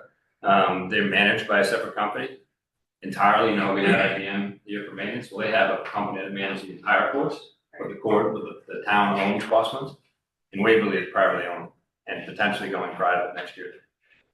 And Pembroke is potentially going to 9 holes as well. I'm not sure what the deal is with that, but I know they're trying to get zoning for condos. Just like the owner that bought Pembroke owns Weathering, and he wants to kind of do a similar model, 9 holes. Throw in 100 condos, which would just make us more valuable. But like I said, this is going too high too soon can be feeling like everyone sees this and they go, oh, yeah, this is what it should be. But we haven't done this since 17. No, I know. So we're talking in my old math, maybe 7 years. At an average interest rate of 3% per year, you're looking at, it should be at least 21 to 22% up higher. And I think if we were struggling financially, I would agree with you to do it more. When you see what this irrigation thing's gonna come in at, you're gonna be wondering why you did not do more. But it's expensive. No, I know. What did I just hear the other day, something, sports arena was supposed to be a $50 million package and revised bid came in at $91 million. For, Like stadium. yeah, and you're gonna be staggered when you see what those numbers are, and I'm just saying, if you don't wanna do it for another 5 years, yeah, you should probably push it like a 21 or 22% increase. That's my opinion. I would take. I had a couple things. First off, we changed our financial policies, so you're gonna have to do this every year, so. I didn't know. I'm just gonna be totally transparent with you. I'll review them. We're gonna have to review it every year, Oh, so, really? yeah, Oh, yeah. okay. And so Mike, I'm curious, did you across the board increase by 8%? Is that correct? By like 18 to 20. 18 to 20, it seemed like, 16 to 18%. 16 to 20, yeah. Yeah, so did you give any thought as to like increasing, let's say, non-residents more than residents? Yeah, well, I mean, so I spread the gap a little bit bigger for the memberships. Or like give it like seniors less, weekday seniors. Yeah, so increasing them a lot less, or. I increased them. The thing is, the memberships right now are so cheap. Yeah. The senior membership is, it's $1,000 Monday through Thursday, and the majority of them, I love them all. I see them all Tuesday, Wednesday, Thursday. They play 95 rounds. The average round per dollar is approximately $10. Legitimately, they play, which is awesome. That's why we love it, because they also bring in the car fees and, they keep the price running on the weekday mornings. Yeah. But, they know how good of a deal it is. And it's only up $200. So, I mean, I did increase the full membership $400, and then the non-resident is a $200 spread now. It used to be $150. So it is based on, this is your observation, what you're seeing, and then. Yes, yeah, I mean, I increased the seniors 200, which is like a weekday. But I give people, there is a new membership offering here, which we don't offer currently, which I would love to add, is the full membership for 65 and over, which is basically, right now, if you're 65 and over, you want to join, set Monday through Sunday, it's the same price as if you're 45 and working in Boston Finance. So it's a $200 discount if you're a senior but you want the full membership. Right, that's on the new membership. Yeah. And then currently, we don't have a collegiate membership. This is one area that I believe needs to be changed. We have an unbelievable junior membership offering, very cheap for residents. It's $450. And it's awesome. Anyone in the high school team is only $300 for the whole year, which is amazing. I pump that out to all the kids. I teach all the kids, so I'll let them take advantage of that. But the collegiate, we don't have that offering, so it's kind of like that middle ground where, kids are only here for 3 months. So instead of them having to pay, $80 every time they play on the weekend, they can just, they can pay $750 and they're getting this up. Because we still want to gain those young players for the future. So did that rate increase? I don't even see that one here. The high school rate, the high school? I didn't put the junior rate on there. Junior rate's not, the only thing that's not changing is the junior membership. Okay, no, that's good. So I'm not changing junior membership at all. Yeah, yeah. Because I think that's the whole point of Okay. keeping the growth going. So that's the only thing that's not changing. And the players passes, that's something that basically you buy a pre-packed amount of round. We're the only golf course that I know of in the state that are. And I want to keep it. It's just, it was too big of a discount before. If you bought a 50 pack previously, it was a 40% discount. 40. So I changed, so now it's if you buy 10, it's 10% off. If you buy 25, it's 15% off. If you buy 50, it's 20%.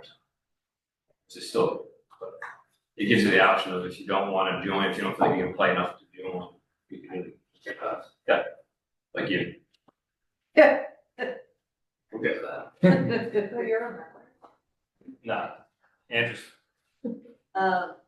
So I'd be inclined to do the incremental, the proposed incremental up, I think it's defensible, it's understandable, and it's not such a big leap that people go, whoa, what's going on?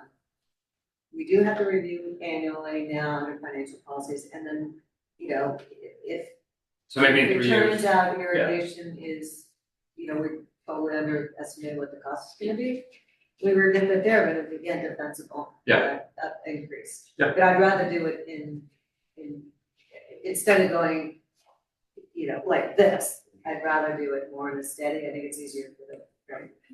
Oh, an annual increase or every other year is definitely more. Yeah, Okay, right, I I'm pushing it too far, so I support the proposed rates. Maybe here's more of a general question. Do you have the flexibility if you ever wanted to run a sale? Just your, like, yeah, you do it, okay.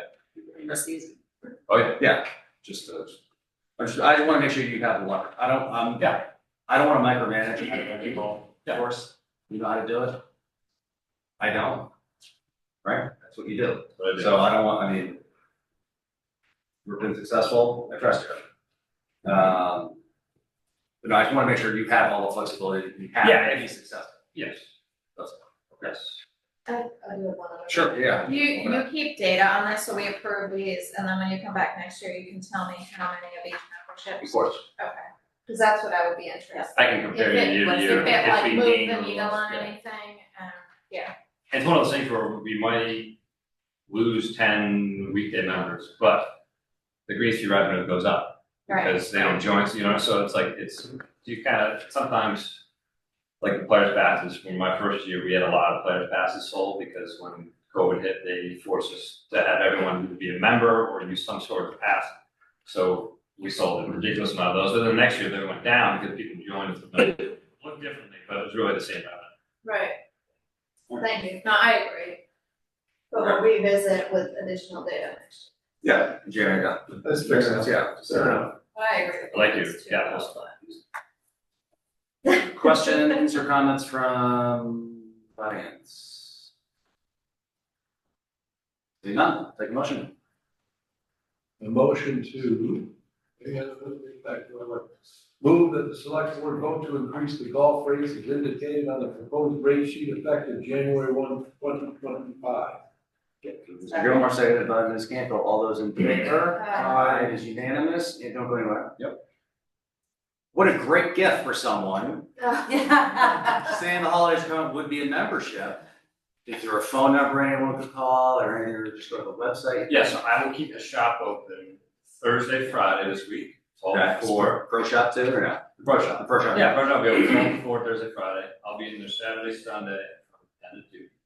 I'll post something, and then I'll be there on Monday from 12 to 4. Trying to make the sales for it. Oh, yeah. Sales. All right. On gift cards. Gift cards. Gift cards easy. They go toward your membership if you want. Course is in great shape, did a great year. Yeah. Yes. Well done. We used the whole course of woods and water. Jim, We check it all out. Jim saw the front line, all of It's great. Junior membership, it's a great gift for. it. The June membership, by the way, we sell half our June memberships are sold at Christmas time. So, yeah, purpose. Yep. So, all right, We already sold down. I'll see you tomorrow. Yeah.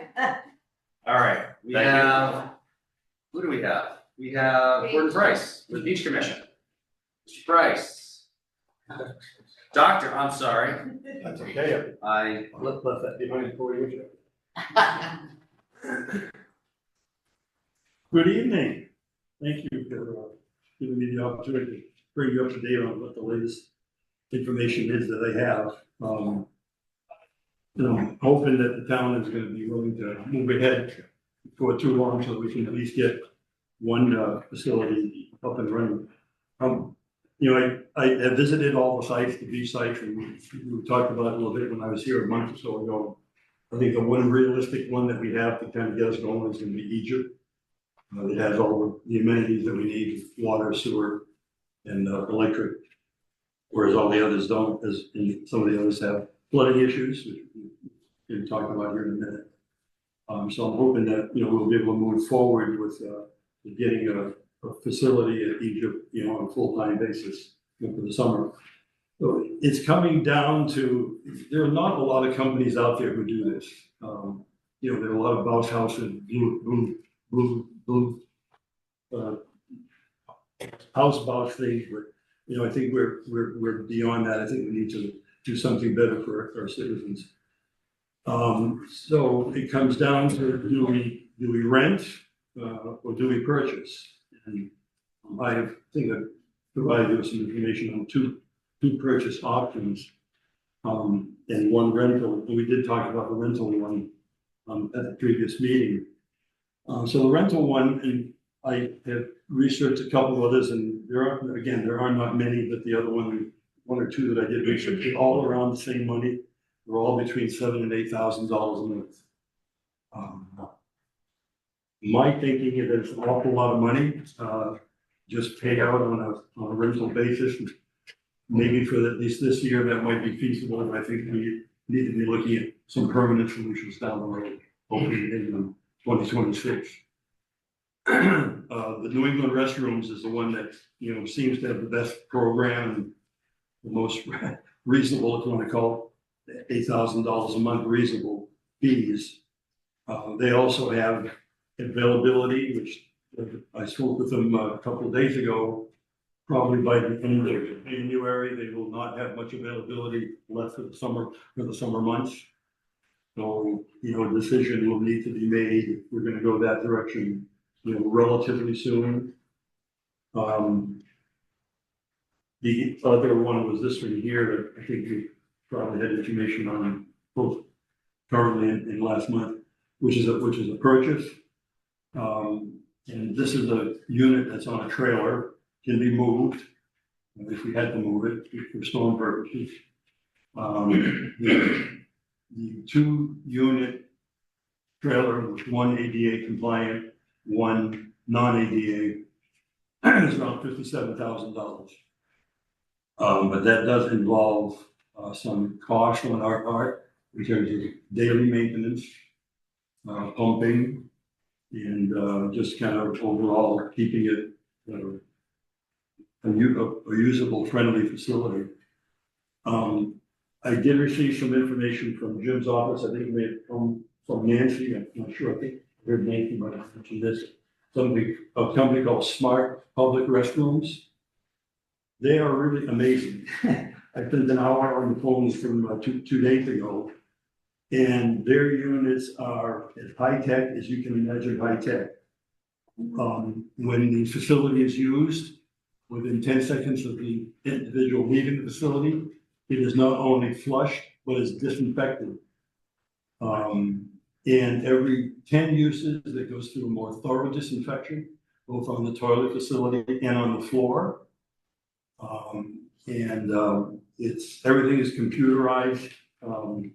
Cleaning processes are all done, on schedule. It's app controls, so either they can control or they can monitor the unit from their home base, which I think was in Shirley, or we can have a local app, a personal local app, monitoring it also. They are. This is the one that Kevin mentioned. It's delivered together. It's a concrete structure with steel reinforcement, and the exterior is galvanized steel. Interior is also kind of a galvanized material that they use. It's insulated. It does not have air. They do have heat, but they don't feel the necessity for air because they have an air exchange unit that blows fresh air in. And the handicapped accessible unit is ground level. This unit is put on a pad, a 12-inch concrete pad, and people with handicapped accessibility enter it at ground level. So there's no ramps. And the only downfall I see is the fact that it's just under $400,000. The only downfall. They've been in business since 2013. They don't have any local installations, but they have some in the New England area away from here. But they're kind of trying to make their mark in the area with a new marketing group of people. So it was really impressive, but they showed me some videos and how the whole operation works, and it's pretty remarkable. It required very little work and maintenance on behalf of the local, facility, the town. I think it's probably advisable to send somebody in at least maybe once a week, for the end of the week. They have a power washing system where you can power wash the walls, power wash the ceiling, power wash the floor, and everything goes out into little troughs at the edges of the room to drain the water off. And roof is roofing materials, kind of standard roofing material. They are doing some, and they put gardens up on the roof for a little environmental impact. So the standard unit is remarkable, but very expensive. So I'm not sure that the town is willing to jump into that, that level of. at this point in time. So I think we're probably, looking. Sanitation. Yeah. So you're talking to the beach commission, at least for this year, you're suggesting, which I think we've talked about, that rental is probably the most. I always come back to the heart of the possible. Mm-hmm. We actually get that porta potty Sure. there, right? I mean, I would love the really nice one. How do we actually get it hooked up? Maybe 7 months. Yeah. Is there another, like, I'm now a little bit confused now, we have a PowerPoint, Nancy has a PowerPoint on some numbers. I have a PowerPoint about And- restrooms, it's so So if you exciting. can- If you can stay there as well, because I want people, like, here's where we don't have enough public input, so this is perfect. Absolutely. I heard Nancy was working. We're gonna get a presentation on the restroom. A perfect presentation on I'm porta pretty potties. Hey, Because I thought, why not? Why not look at what we're talking about?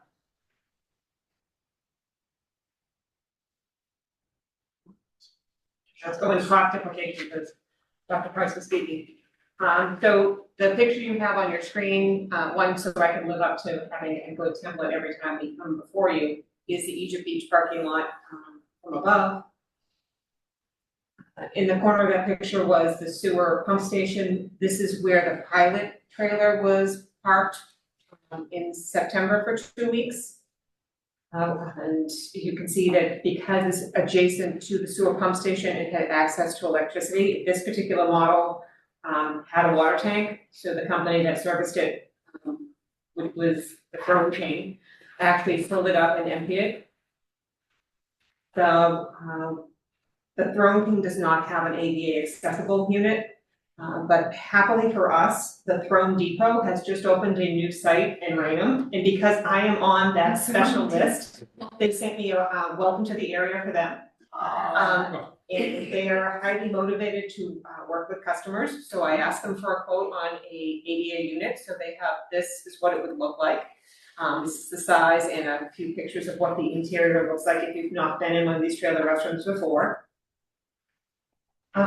Currently, we're paying about $4,400 a season for the ADA unit and the regular unit at the Egypt Beach. This particular unit would cost, just for the unit, $14,320 for the season. Daily cleanings, which is what we have on the others, is $19,600 for the season if we supply the water. It's $28,000 if we have a water tank. The difference would be whether or not we want to leave a hose on all the time at the spigot within the pump station, which does have a spigot, or not. Cleanings, including pump out, are $175 each or $250 each. Delivery is $185, removal is $185. So if we provide the water, the total seasonal cost would be $34,290. If they supply the water, the total seasonal cost would be $42,690. So this would be we don't have to do anything like we currently don't have to do anything with the units we have. If the board decides it wants to try a rental of a trailer for an entire season, this would give you an idea if it actually works out. It's an expensive idea, but it would give you an idea, and then you could move forward to what Dr. Price was proposing in putting something on the capital plan for either a permanent trailer or a permanent structure. So it does not come without costs.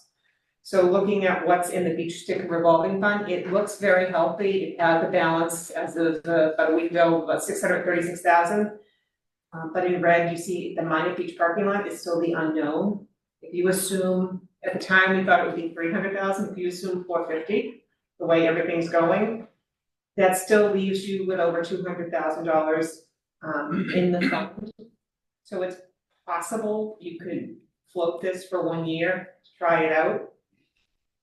The calendar year sales, just so you can see where the beach stickers are going, especially where there have been a cost increase on the non-resident stickers.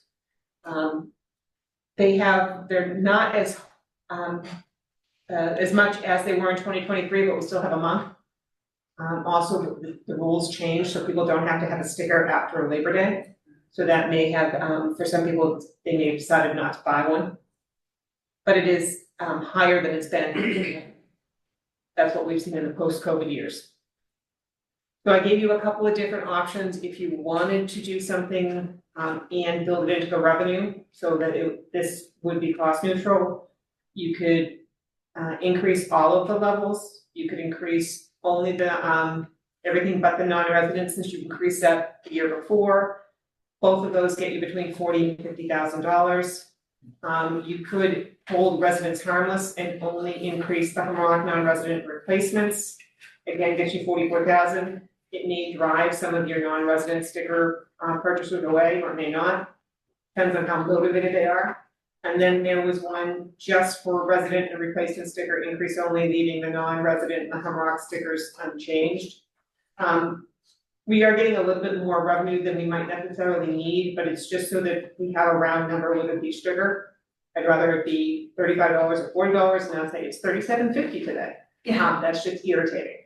So that's why I went to the $40 mark. So For those fees, Nancy, for 4 months? that was for the entire beach sticker year. So for the entire season. And daily cleanings by the firm. Yeah, they would come every single day and do it.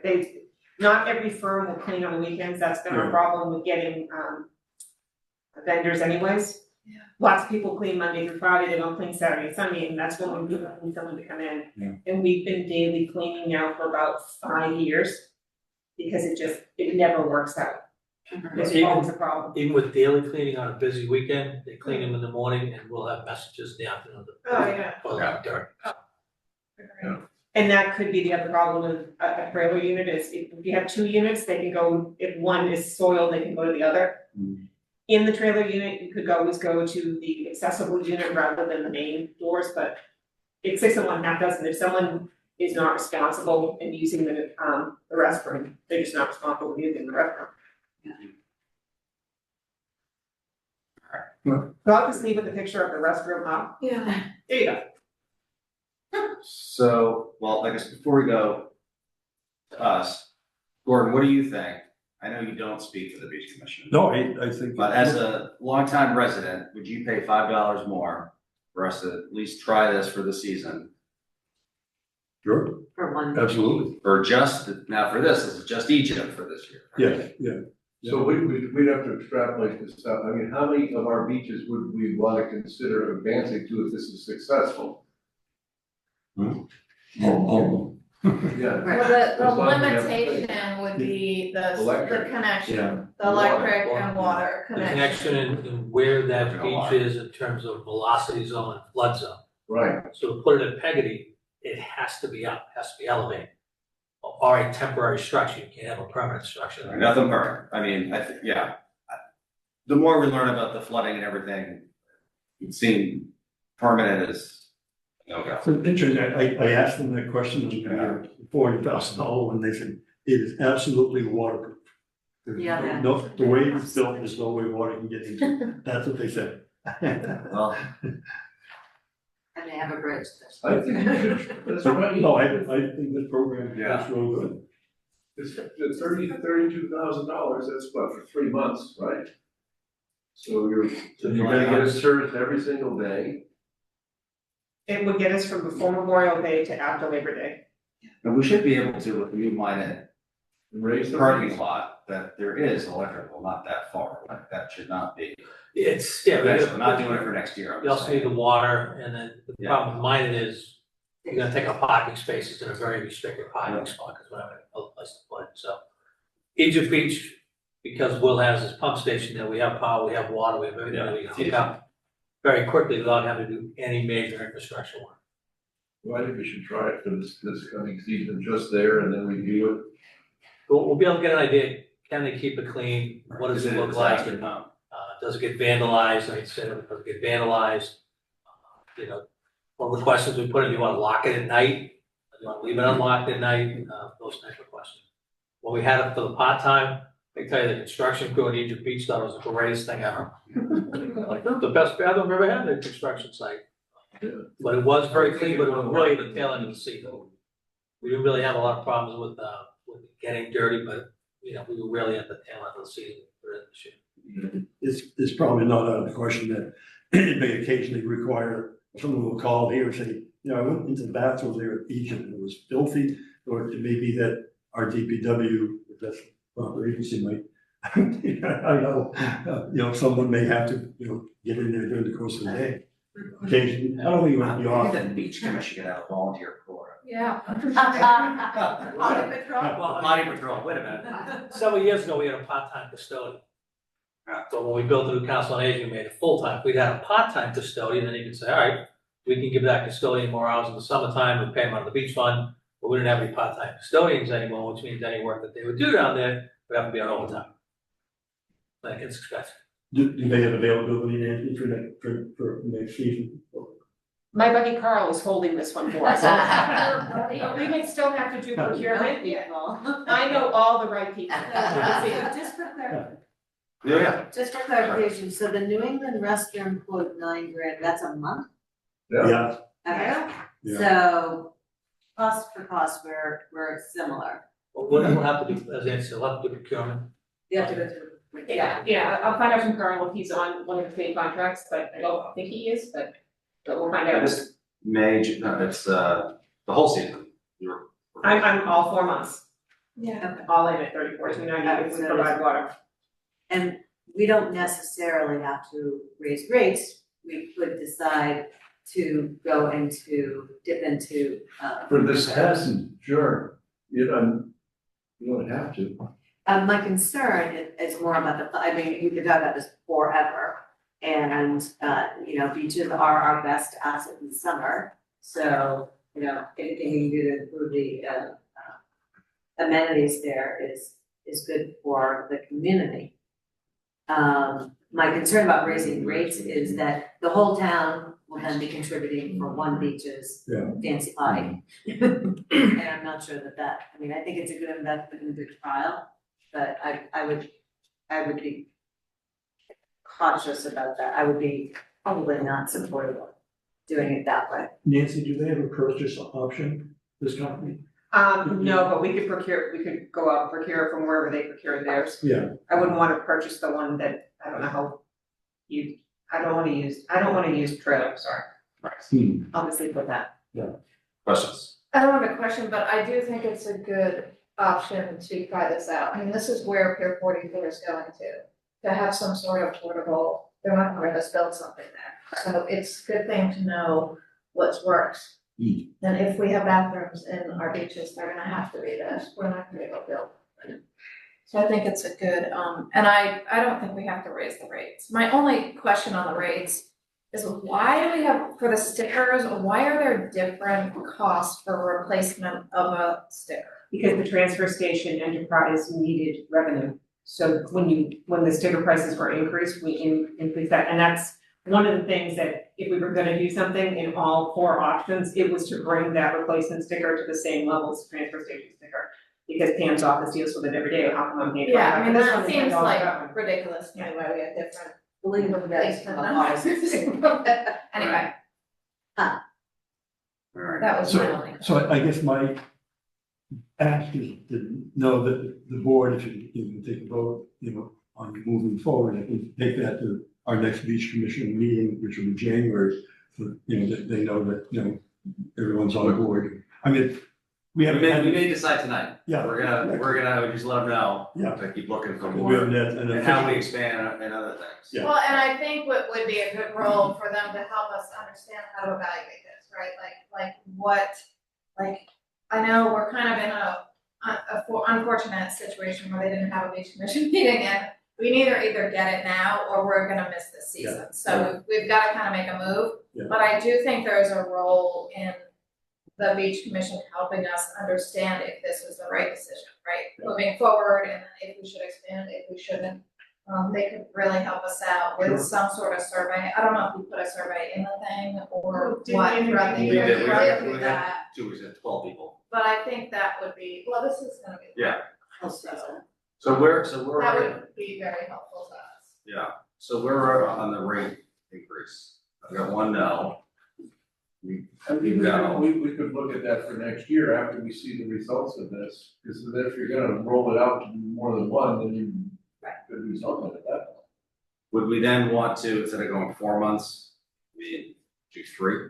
No, I would. June, July, August? We're not concerned, that's Service is 40,000, Service is beach. Let's see what it does. and you don't wanna make it revenue neutral. At this time. You don't have to, right? Nancy, do we need to make it that revenue? Because I'm looking at these numbers and it seems like we don't need to. I think to Karen's point, everyone's paying for one area, but also if you decide that this doesn't work, you've already increased your rates and you're not gonna spend the money again. If, when the Minot Beach parking lot actually goes out to bid and if it comes in high, then we can have a rate change at that time. And we'll get all the walk-in traffic. And then I guess Pam's it back there. Is it a pain in the butt to have different replacement costs for different stickers? I'd love it to be the same. Can we just, it's like dumb, like you're creating work Why for don't we an office that already has work, so I would do think that? that we move the replacement for stickers should be consistent. That would be $1,080 of revenue. It's not gonna help Pam's office. I appreciate it. Okay. So all that 600 and whatever money you have in your little revolving fund has come from me. Alright, so. Alright, so that's where we are. I can give you the motion if you'd like to. Well, I'd like to hear from the public first. Fair enough. Anyone from the public? Yes. Not in the rates, but in the long run. Yeah. They've been looking at like a parking facilities like they have at Salisbury Beach Reservation, that they handle thousands and thousands of people a day.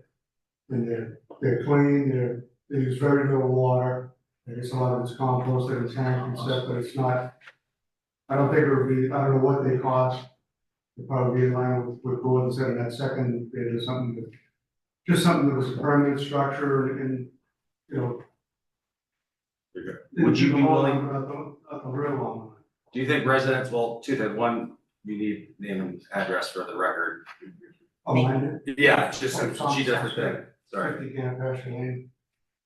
I guess with that question, do you think residents would be willing to pay $5, $10 more knowing, or even $15 more if we knew we'd get 3 beaches of good?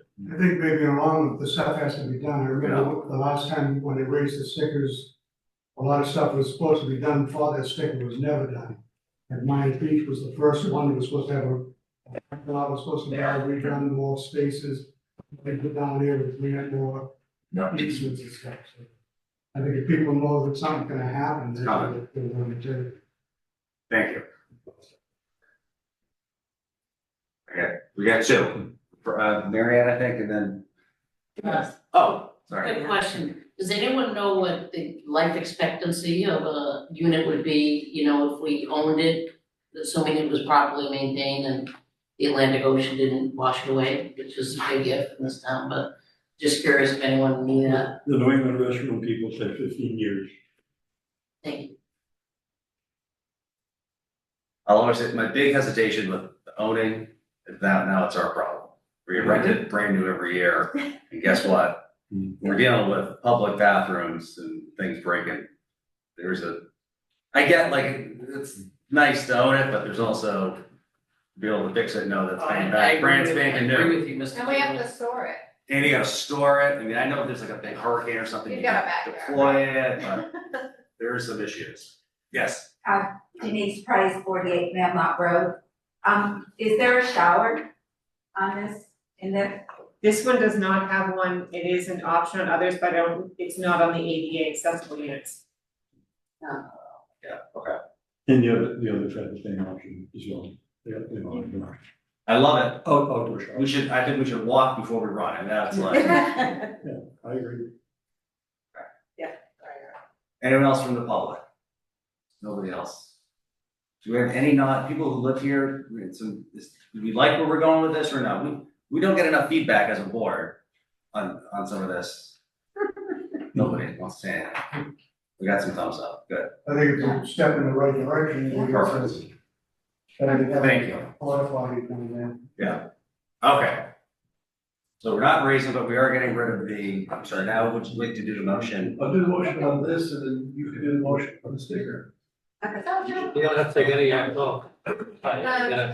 Yeah, level set the replacement to help Pam out. Move that the select board approve the rental of a trailer restroom at the Egypt Beach parking lot with daily cleanings for the 2025 beach season at an estimated cost of $46,290. Second. Mr. Gilmore, seconded by Ms. Canfield, all those in favor? Aye. And further move? Further move to increase the replacement sticker from $10 to $25, to be in line with the transfer station replacement cost. Second. Is that the right number, 25? Yes. Yes, just double checking. Moved by Ms. Harrison, seconded by Ms. Canfield, all those in favor? Aye, it is unanimous. All right, we'll have, but Gordon, we will need Thank you. help. Just We what? help expand this and Yeah. now it's real. We're a little bit pregnant. Right. All right. We are gonna take a 3-minute recess in 2 hours. Good get handles back in? All right, there you go. All right, we're coming back just before we jump to sewer connections. Forgot to mention some inserts with the beach stickers. We'll let our vice chair take it away. Oh, me? Sure. This was your thing, right? You wanted the inserts for the, about like the Paramount. Let me introduce it, I'll turn it over to you. So the idea was that we send out a sticker in an envelope every year that we pay dearly for. We're already paying for the postage. It's a great opportunity when you get your sticker, be it a beach sticker or I sent a transfer station sticker here too, that the recipient gets a nice little informational document, folder, brochure, whatever. This is a great start that tells you where your beaches are, what are the beaches like. Just helps value that sticker. And the same thing with the transfer station. What can you throw away? What does it cost if you want to bring a sofa or furniture or whatever? So that you're more prepared on that wonderful day when you have to do something like that. Ultimately, I'd like to see one expanded to our trails, our conservation trails, so that everybody knows where these are, and you have a sticker, so when you're parked in that parking lot over so-and-so trail, that people know that you're from Scituate for safety and just kind of community. So that's where I'm at with it. I'm duly impressed with what we have so far. Now, my illustrious colleague has some fine tuning to share with us. I think it's great. I just would like to update it.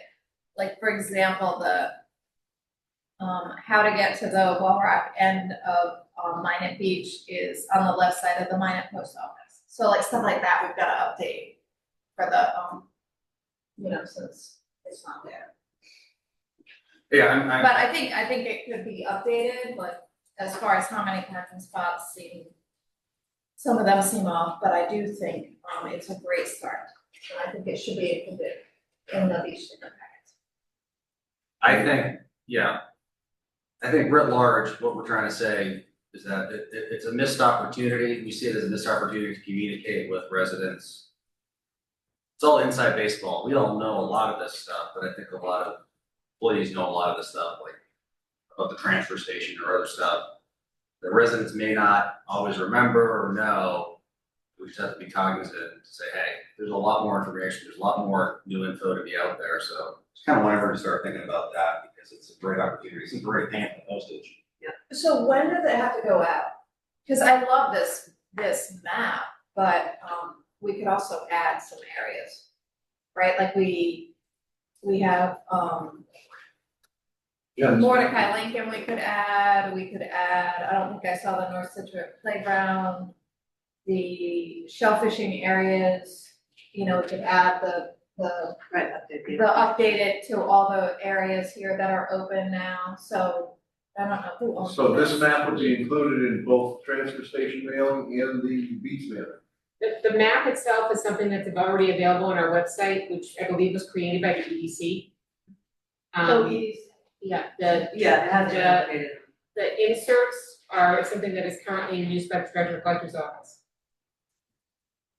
And some of this, it's always easier to have a QR code, say, hey, check out the new trails, check out the new. Well, maybe we could connect QR code to this map. Right. Yeah. That's a good idea. But I would encourage any updates have to happen, so we're ready to get this done. Is that something ADC would update, or is that something we would have to? I don't know the answer. Okay. We'll see if we can even like export it and modify it.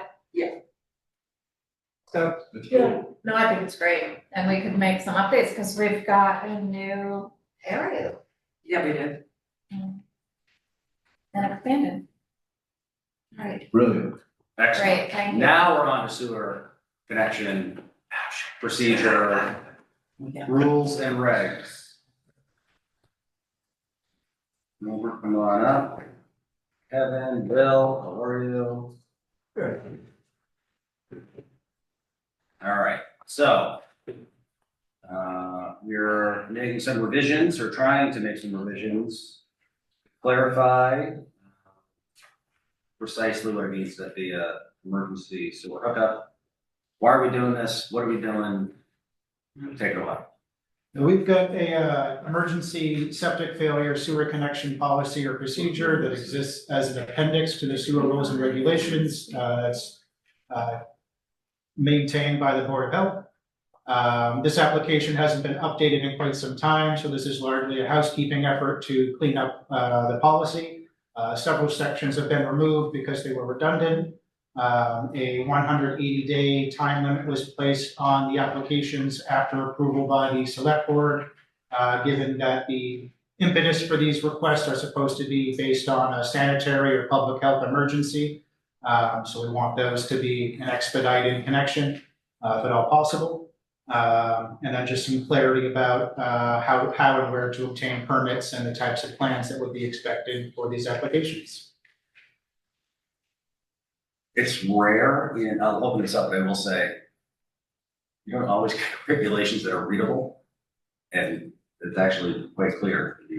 I mean that in a really good way, trust me, seriously, like you can actually understand what the heck we're talking about, which. Very good. Yes, it's the hardest type of editing, to be quite honest. Questions? This is only due to an existing failure, correct? Correct. If a property were to have a failed system, they would go to the Board of Health to discuss their options. Right. If no feasible alternative could be identified. This kicks in. This would be a potential option. Well, if they have sewer. Right. That they can connect to. Yep. Yeah. And this would be through some type of spaghetti line if they did connect. Right. Yep. With a grinder pump connection, you could run several hundred feet down the road to facilitate an emergency connection. It's not the cheapest option, but if there are no other options available, it's better than threatening public health with a sanitary issue. for folks at home, I mean, the process, I mean, you just lay it out. It's, you had a failure, so you have the rig request, you do a Title V inspection, you document the Title V inspector, you show the lot plan, then you show a plan for the connection, you have written evidence from your neighbors, then you move forward, essentially. I mean, that's, And then you've got a time limit on it. and then you put it 180 half a year, yeah, pretty much. All right, Yeah, that was well documented. all right. Questions, public? No. More. I mean, this is, it's pretty much housekeeping, but again, you made it simpler. Okay.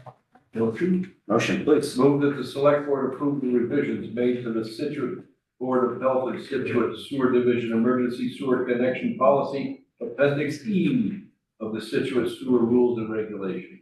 Moved by Mr. Gilmore, seconded by Second. Ms. Canfield. All those in favor? Aye. It's unanimous.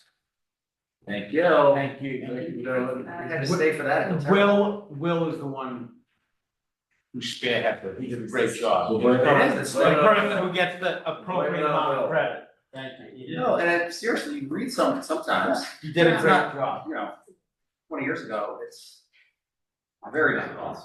First part to the third part. Now we're making cakes. Okay. Sludge cakes.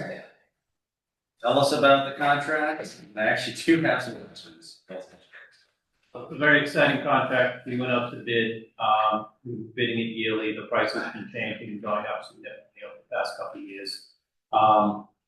Will found a company in Ipswich that deals with this type of material and has a kind of a holistic way of dumping it, cleaning it, dewatering it, and reusing it in fertilizer. So Will and I went up a couple months ago, met with the people who ran the company, brought some samples. Will sent them some samples of what our material looked like, the chemical analysis and everything else. And they were interested in our sludge cake, so we went out for a public bid, and they were the low bidders, and we dropped our price from, I think we had 205 to about 188. So we're pretty excited about that. And material is going to be shipped. It's in their cost, but they're going to ship it all the way up to Ipswich and dispose of Scituate, right? Not Essex, Ipswich. Are they gonna make fertilizer out of it? Compost, yeah, and they mix it in with the compost. And they're all set with the DEP. They have their permits to do that. They've got the buildings set up where they take disposal of material now, dewater it and turn it into compost and break it down, make it into a safe component that can be sold. So, pretty interesting. You're gonna make money off it? They're gonna make money out of this. Yeah. Thanks for telling me. That's a good find. Motion. Love things that cost less. I will take a motion to our new friends up in Ipswich. Reduce. To reduce costs, I like this.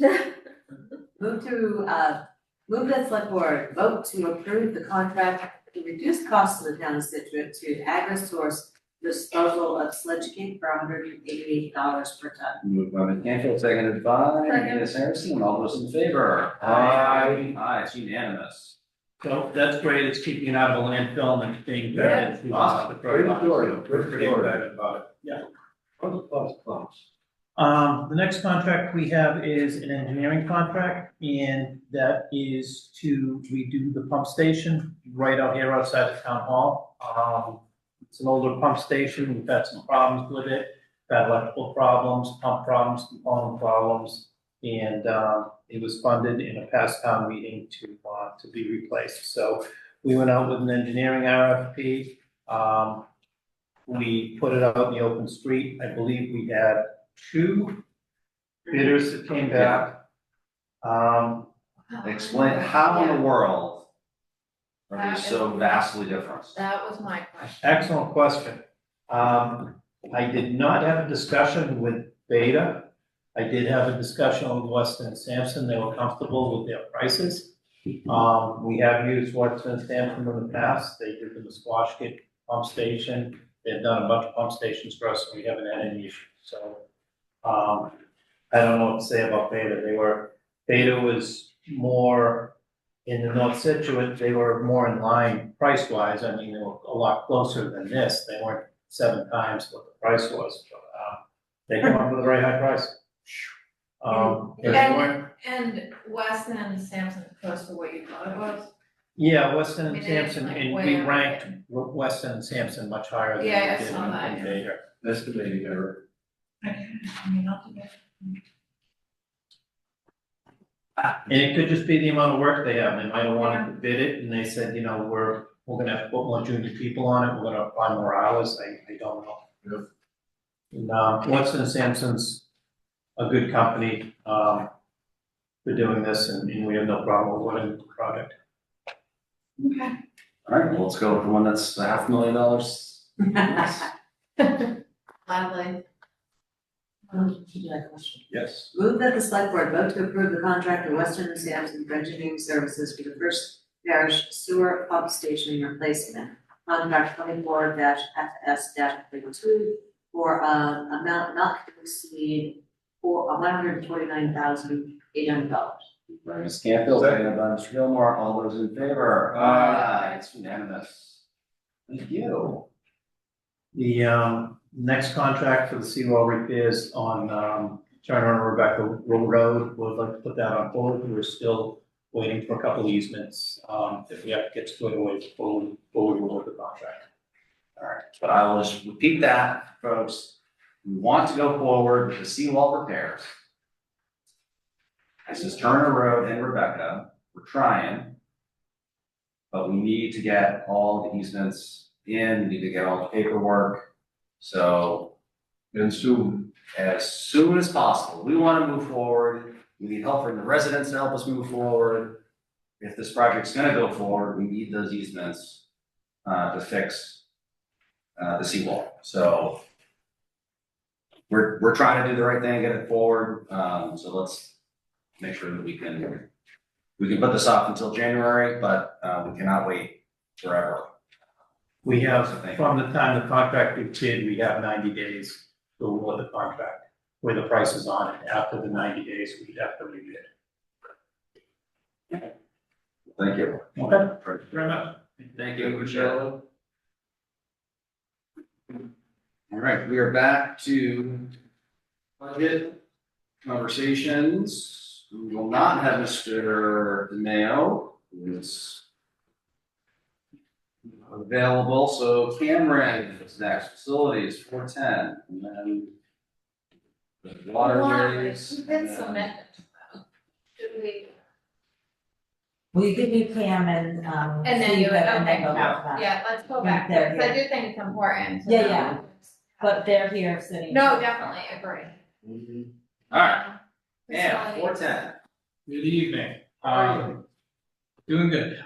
So, no major changes, that were recommended by the facilities department for the budget. You did see an increase in salaries, people personnel. And there were some recommendations made by, Jim and Nancy, to reduce some line items. But, as far as goals for us, we're gonna keep focusing moving forward with what Kevin Kelly had established in the foundation. I took a very conservative approach and submitted a very similar budget to before, just so I can get a feel for what we have here as far as facilities.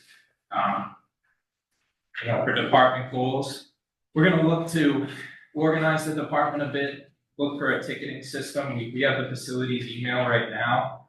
The facilities email has been great. I think it's time to take, a modern step forward to kind of get a ticketing system together so we can properly distribute our work, to our personnel and kind of get more proactive. For me, maintenance is really important. We're putting all these beautiful facilities up across town. It's very important that we put maintenance procedures into place.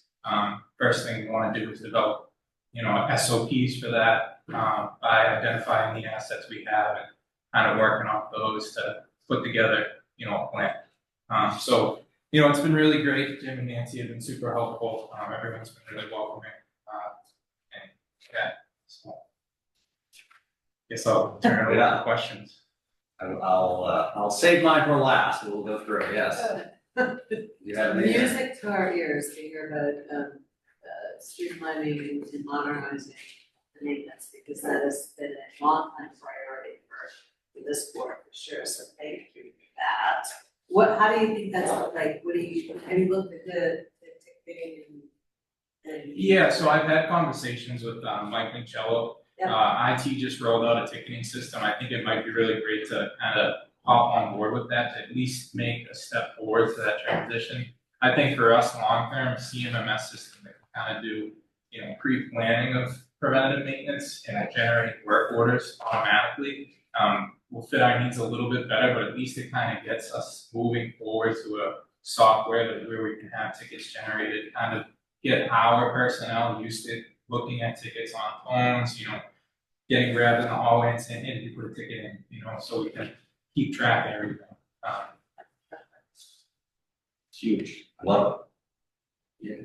Anytime you No, can organize herding cats, I think it's good. And it is a major endeavor to, each project has its own requirements, and the ticket system is the right way to move, so I appreciate that effort. No questions, Drew? Yeah, I appreciate all your efforts too, with ticketing as well as continuing, the path, what we were on as far as facilities and everything. I just have one question, because Yeah. it drives me bananas that we, the heat or electricity, natural gas for Old Gates, a building that's like partially occupied. And I see those were where the reductions happened, except that our actuals don't look like they're ready to be reduced, because they're pretty high. Do you have ways to spend less money on a building that's not, isn't used to full capacity? There's different things we can explore. The only issue is, so you could explore isolating heat, right? But you need to have that sprinkler system in place.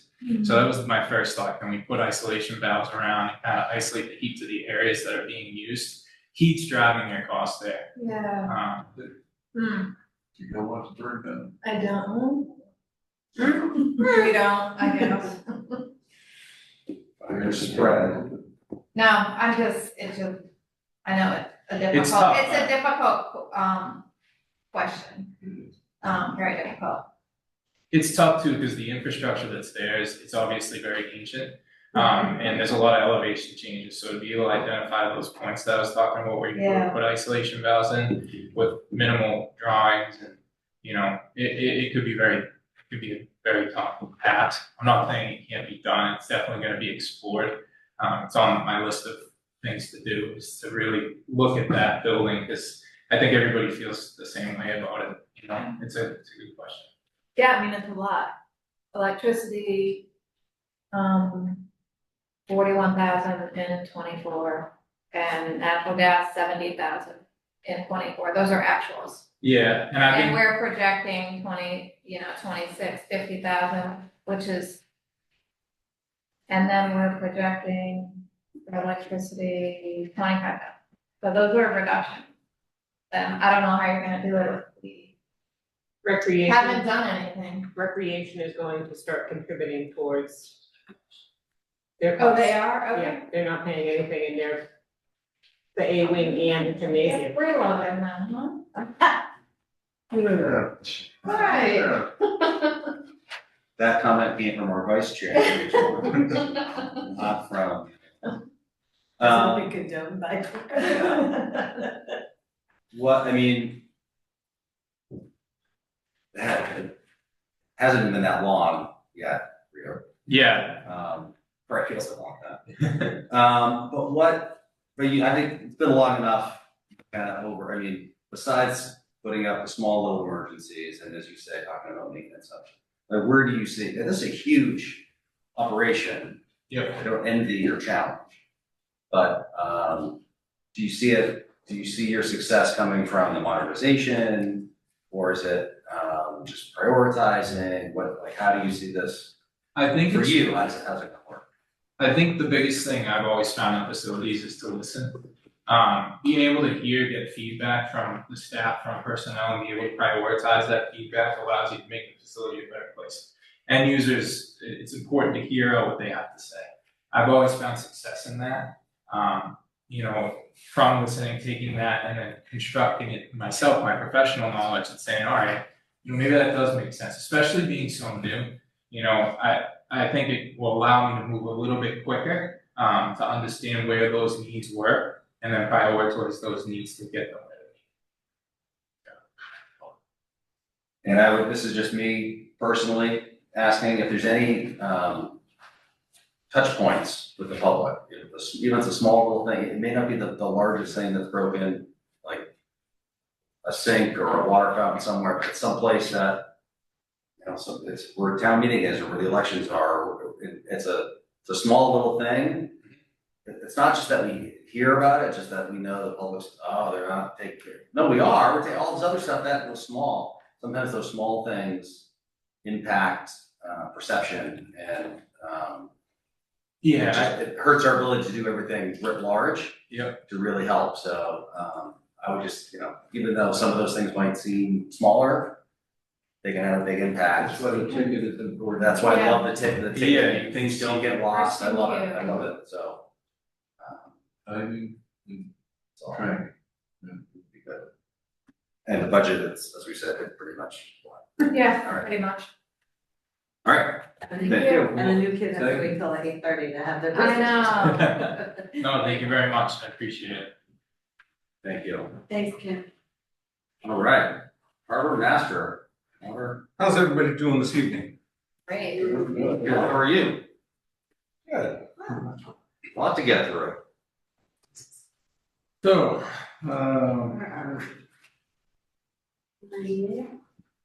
It's near the back. After federal taxes. I'll start with some goals and objectives. We're working still on the comprehensive dredge permit for Scituate Harbor with Woods Hole Group. It's been a little challenging working with the Army Corps of Engineers. They did make us go to the next step of the Tier 3 testing. So that was completed back in the fall. The information was sent to the Corps, and the Corps takes their time responding. So we were hoping to probably start this next winter, the dredging, but it probably won't happen. Because it just does take a long time to get approved. They hold us up across the board. We continue to work with the fire department, police department training. We had a great season with both departments and staff. Really extended the olive branch. They come in at night and they have dinner together, go out on patrols together. We went out and I worked with one of my staff members, and we were on our bigger boat, and the Metrolite came up, and they were, we were the bad guys, and stopping us and handcuffing us. So I just told them I'm very fragile. I do not bend well. So we continue to do things like that. Work with different, procedures on emergency, where to go, depending on the time of year or what's happening. Take somebody out of the water, needs to, access, or if they can move or can't move, depending on gangways. Jericho's the closest, but it can be very difficult to try to transverse that gangway. Where if you go further to Cole Parkway, it's a lot easier to get a stretcher out. So those are some of the things that our goals. Our budget, I worked very closely, actually Nancy helped put the budget together for me. The only thing that really changed was personal services and probably insurance costs, which are out of our control. Other than that, we did level spending. And I think you'll see that on the budget itself. Does anybody have any questions so far? We'll get to them, I think we'll get, yeah, now if you wanna go to the, do you guys have questions, do you wanna? You okay? Enterprise fund or? Just do it, okay, yeah, just keep going, we'll. Okay. Yeah. So risks and challenges. Yeah. Our business manager or my business manager got injured last year in about April 20th. I just got a message from her today that her next appointment to potentially come back to work would be April 1st. And they're without one for a year. That position does an awful lot of work for us. I've been doing most of it. Nancy and Nancy's office has been helping me, and Pam Vitelli's office has been helping me as well. We're coming into our real crazy season, because we send out, probably 1,200, 1,500 invoices that we have to collect payments for. And those payments are due by April 15th. We have to print them, stuff them, mail them, email them, accept them. It's a lot, it's an awful lot of work. About how much goes out? We're probably putting out 1,000 to 1,200 invoices. Yeah, so I'm guessing. I know that I carry lots of boxes of envelopes up here. Definitely an opportunity to do a little bit more automated. Yeah. Mm-hmm. The waterways committee is. Yeah, so, You're an envelope stuffer?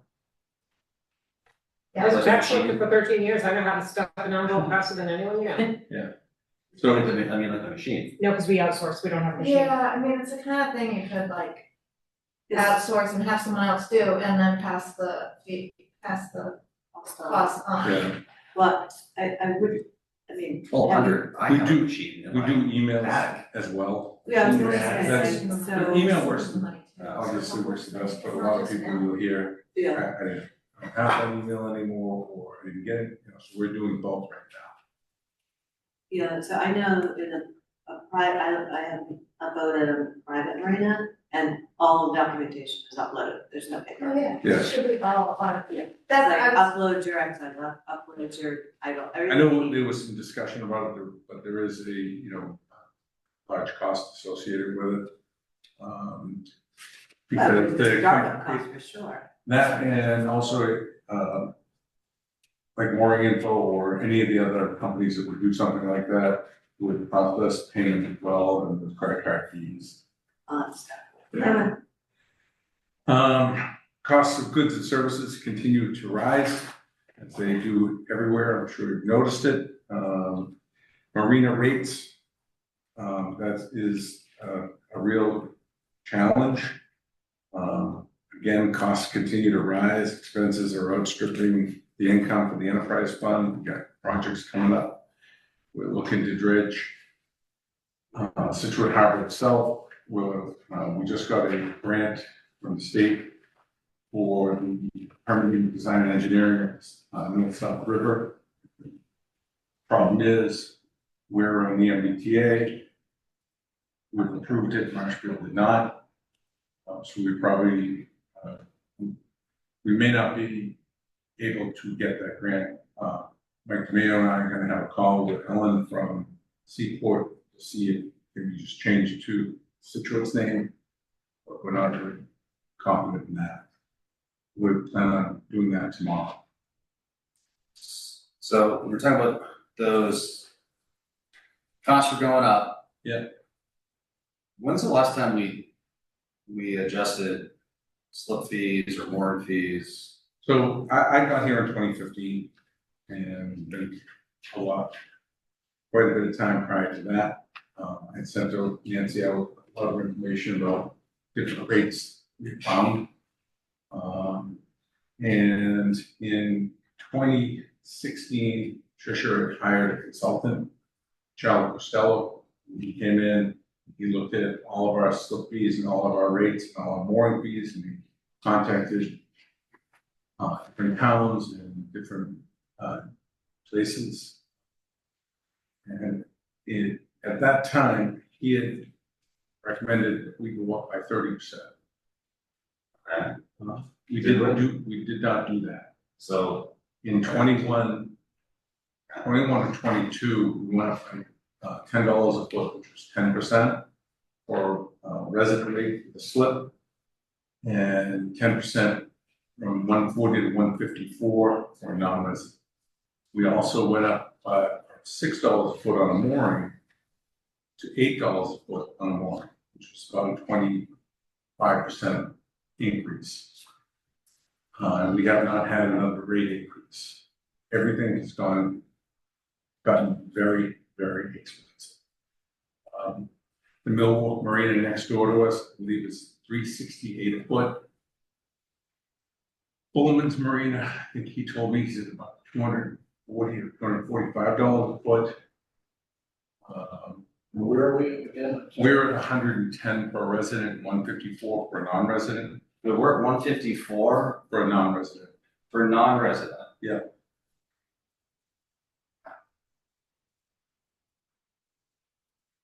And How many non-residents do we have? It's a very small percentage. I'd say probably 10%. I think is what Ellen used to tell me. 10% of how many? Yeah, somebody figured, they all figure out a way to become a resident. So there's 1,500. There's, well, moorings, you can't differentiate resident, non-resident, have to be the same. So 10%, and that's that's, population is non-resident. yes, That's even slips, even 10% of our slips are yes, non-resident. and we have about 260 flips or so. You should have that number. 260 what? I believe it's like, it's 178 at Cole Parkway. And I believe there's 81 at the Scituate Maritime Center. And I can get the exact numbers and email them to you if you'd like. So, fine, so let's say, so we still have about, Like 260. so we still think about there's 26 people who have a slip who are non-residents. Yeah. And that is going based on what Alan Calvert used to ask those questions, what's the percentage? So we're not it's even about 10%. half of Bolton. No. Also, I checked with, the problem is, there's not a lot of municipal marinas around. Right. I did speak with Barnstable, they're at $187 a foot. Falmouth is like about the same. They also charge for electricity. So if you plug in and you have a 30 amp service on your boat, they charge between 500 and 700, and it's a 50 amp service is between 700 and 1,000 depending on the marina. So we don't charge at all for electricity? No. Okay, so. When are we gonna have this meeting? So if somebody has a 19-foot boat, they With would enough not wood, hook up, they would not They- hook up. they don't But plug then in. so we're basically subsidizing large vessels. we're not charging for large. By not charging electricity, you're basically subsidizing large boats. So they could be in a huge boat, Yeah, pumping their AC. Yeah. And I'm paying for it. well, the enterprise fund is paying for it. Well, right, well. Enterprise, okay. Yeah. Well, the Subsidized. enterprise fund. Well, I mean, I think because we think about accessibility, right, and we want to pay, you want people to pay for what they're using. And most of it, if it's a smaller boat, they're not gonna hook up Right. to the electricity. Alright, so. I think Cole Parkway Marina is the nicest marina, probably, I know it's the nicest marina in Cape Cod Bay, Mass Bay area, probably the nicest marina in Massachusetts, not brand new, it's beautiful. State of the art, So what do, and the Maritime Center, not too far off. what are comparable, what should we be charging for electricity, for example? maybe, I don't know, $500 if you plug into a 30-amp service and $700 if it's a 50. Sounds fine to me. So the revenue projected in the budget is based on current rates, obviously. Yes. Current rates. Yes, And I assume that the waterways have gone around and around on the rates. Correct. I know we've had conversations in the past, but, that's what I'd like to see, is the full presentation with all the numbers and the comps and the recommendations. You know, whenever they're ready. Wait, I guess I would wanna know at what point, I mean, electricity you can increase at any time. Right, that's. But at what point would you have to increase? If you had to make a decision on increasing rates, when would it have to happen? if you wanted to do it this year, I'd have to do it by February 1st. Yeah, it's almost too late for this season. Not necessarily. No, just printing the invoices and going into the computer. Well, no, I mean, Changing I them. want We meet the. on it next month, next week. I think they're coming in Sure. next week. Can you put on for the last meeting in January? Wait, let's look at the waterways schedule, Thank you. because they should have a meeting before. It's a Windsor next meeting. I think they're coming in here next week. No, it's on the 8th, for sure. I think exactly, yeah. Yeah, it's Is it January? seventh Oh, or no, eighth. I'm sorry, January, right after Yeah, January. yeah. So. We got a lot more on that agenda. So some of our accomplishments, There's a lot, it's just here, so here's the world that we live in, this is why I'm asking so much. We got blindsided with the news from March, so we know there's dredging coming up, we know there's the harbor master. building coming up. There's the bill, there's other costs. Harbor dredging and. The entire world costs have gone up. And we wanna make sure that all of our funds and things that we're doing for the long-term future, not trying to gouge anyone or anything else. Funds are gonna become increasingly difficult going forward. And we have to make sure that we're squeezing every dollar. I mean, slips are beautiful, it is, moorings are great, but slips is kind of a luxury item. It's, Yeah, and I wanna make sure the waterways does have some time to think about this. I also, are there any, as far as the commercial? There are no commercial slips, right? It's only There are, mooring. and we have like 12 commercial spots out of pier, and I would not, they're under the gun so much these days with restrictions, I would not advise raising their rates at all. I wouldn't either, that's why I want to make sure that that's considered. I would not advise raising commercial rates. And last We week, talked at one point about last year, eliminating some rates. yeah, I don't know if they necessarily want that either. Okay. Because Because then everybody would, Would what? want to be on the pier and there's only so many spots. That's a great problem for Scituate, now that everybody wants to be on our pier. The town pier, yeah. Right, that's a good problem.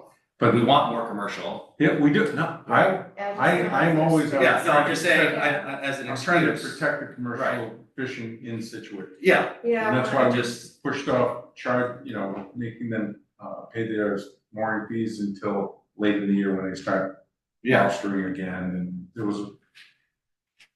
I do look out for the commercial fishermen because that's commercial fishing industry made Scituate. Yeah. Okay. My point is to look at the whole picture, and I know you all do, that waterway stuff. Yeah, I mean, I try to I would let want them- people to look at the whole picture. I try to let waterways manage, or operate the way they want and bring these things forward. But I just want to let you know how I see it and we did put out an RFP for harbor master feasibility study and schematic design of the building. As you know, we awarded, and we're having a steering committee meeting, based on the representative from Waterways, from DPW, myself, building department, and coastal resource. When are those two? The RP. It's done, we've already. No, I mean, oh, We already that's, selected. sorry. That's what I meant by, Sorry. as you know, we've already selected. That's right, we voted that. We did. Also, we're finishing up our second pump out station that's at Jericho Road. That should be completed, this week or early next week. So we'll have 2 pump out stations, which will help keep, Scituate Harbor clean. I have a couple of, water spigots, to eliminate dragging hoses halfway across the parking lot for the beautification committee. They were thrilled, they were so happy with me. I worked with our engineer and we corrected the chapter 91 and Army Corps permits for Paul Parkland Marina because they had made some changes and they said we use wood pilings when we use steel, and so we had to go and kind of assure them that we did use steel and we sent in what we were looking for, but somehow it got changed before. So that's was corrected. We did a lot of dewatering of boats and reached out to a lot of boaters, sent out weather reports, helped people out wherever we can.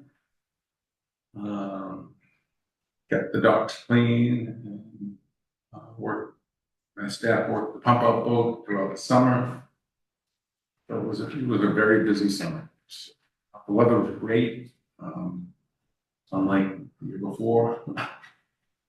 We worked closely with Mass DMF and the Atlantic White Shark, Dr. Scommel, the Great White Shark, the shark buoy that we have out there. They're still deployed at this time. We're probably going to take one either in January or February. Let's try to keep them in as long as we can. At his suggestion. Yeah, that's great. I didn't know they're still out there. Yeah. We're continuing to utilize DocWork for the online transient reservations. Our transient slips are pretty much full all the time. And it really is helpful. And it really tells a nice story if you open it up and read about, what's around Scituate and why you come here. Nice.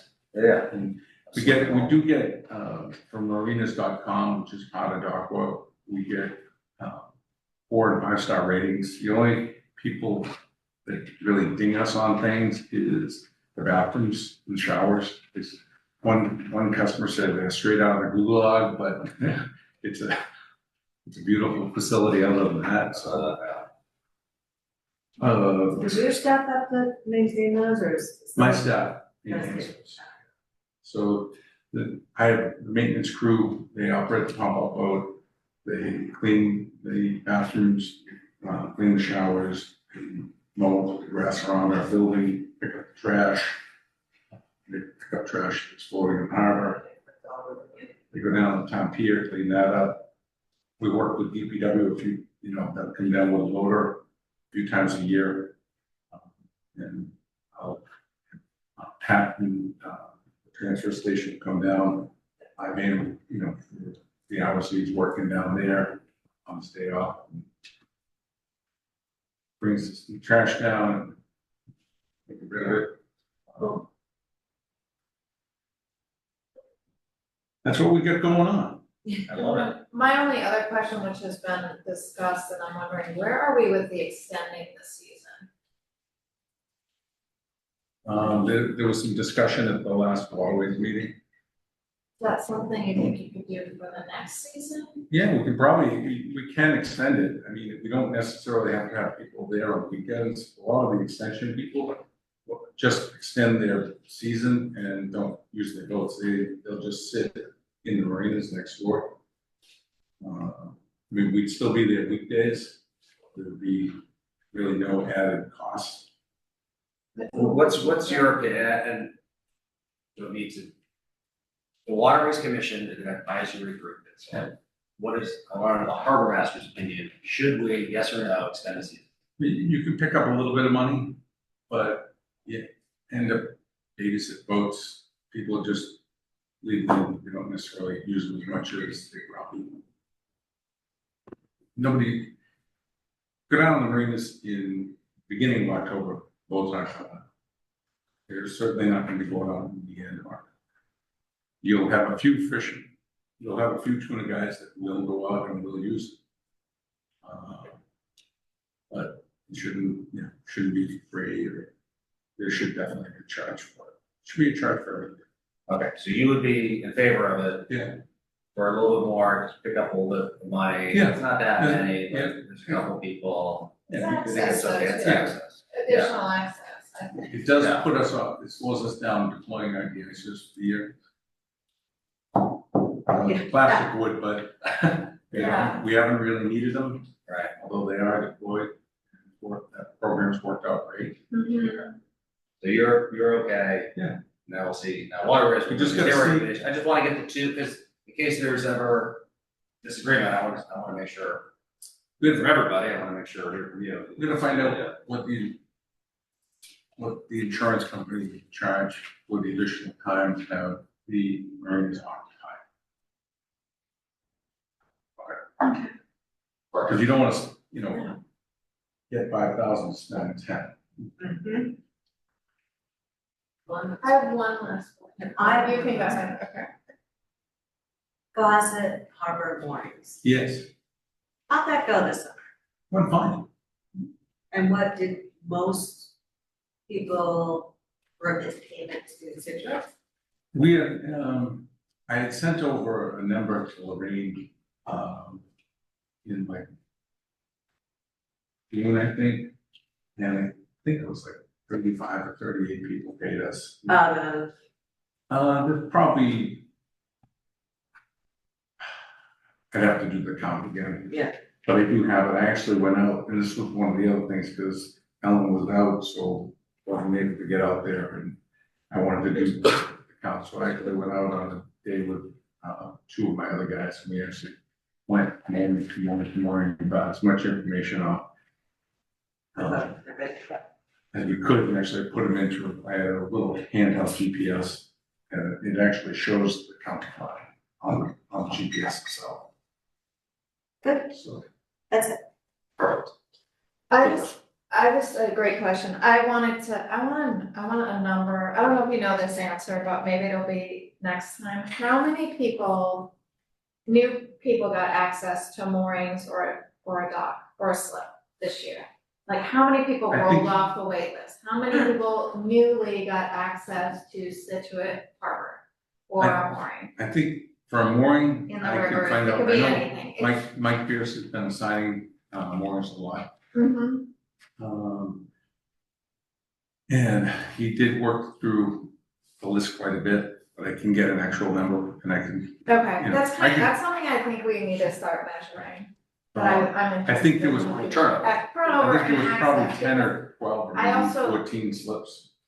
10, 12, 14. It's right I in mean, that I range. walk it all the time, that's, They're full, the marine is full. the marina is full, 100%, the moorings are Yeah. not, the No. moorings are not. There's nobody that paddles or boats in the harbor or the rivers that can tell you that they're 100% to capacity, so. I But what I would like will, to get to a place where the most people possible can access our waters. what I will tell you is we require full registration and insurance for that mooring. So you Right. have to have, they have to be on it for 30, it's either 14 days or 30 days, they have to be on it. And that's throughout the year.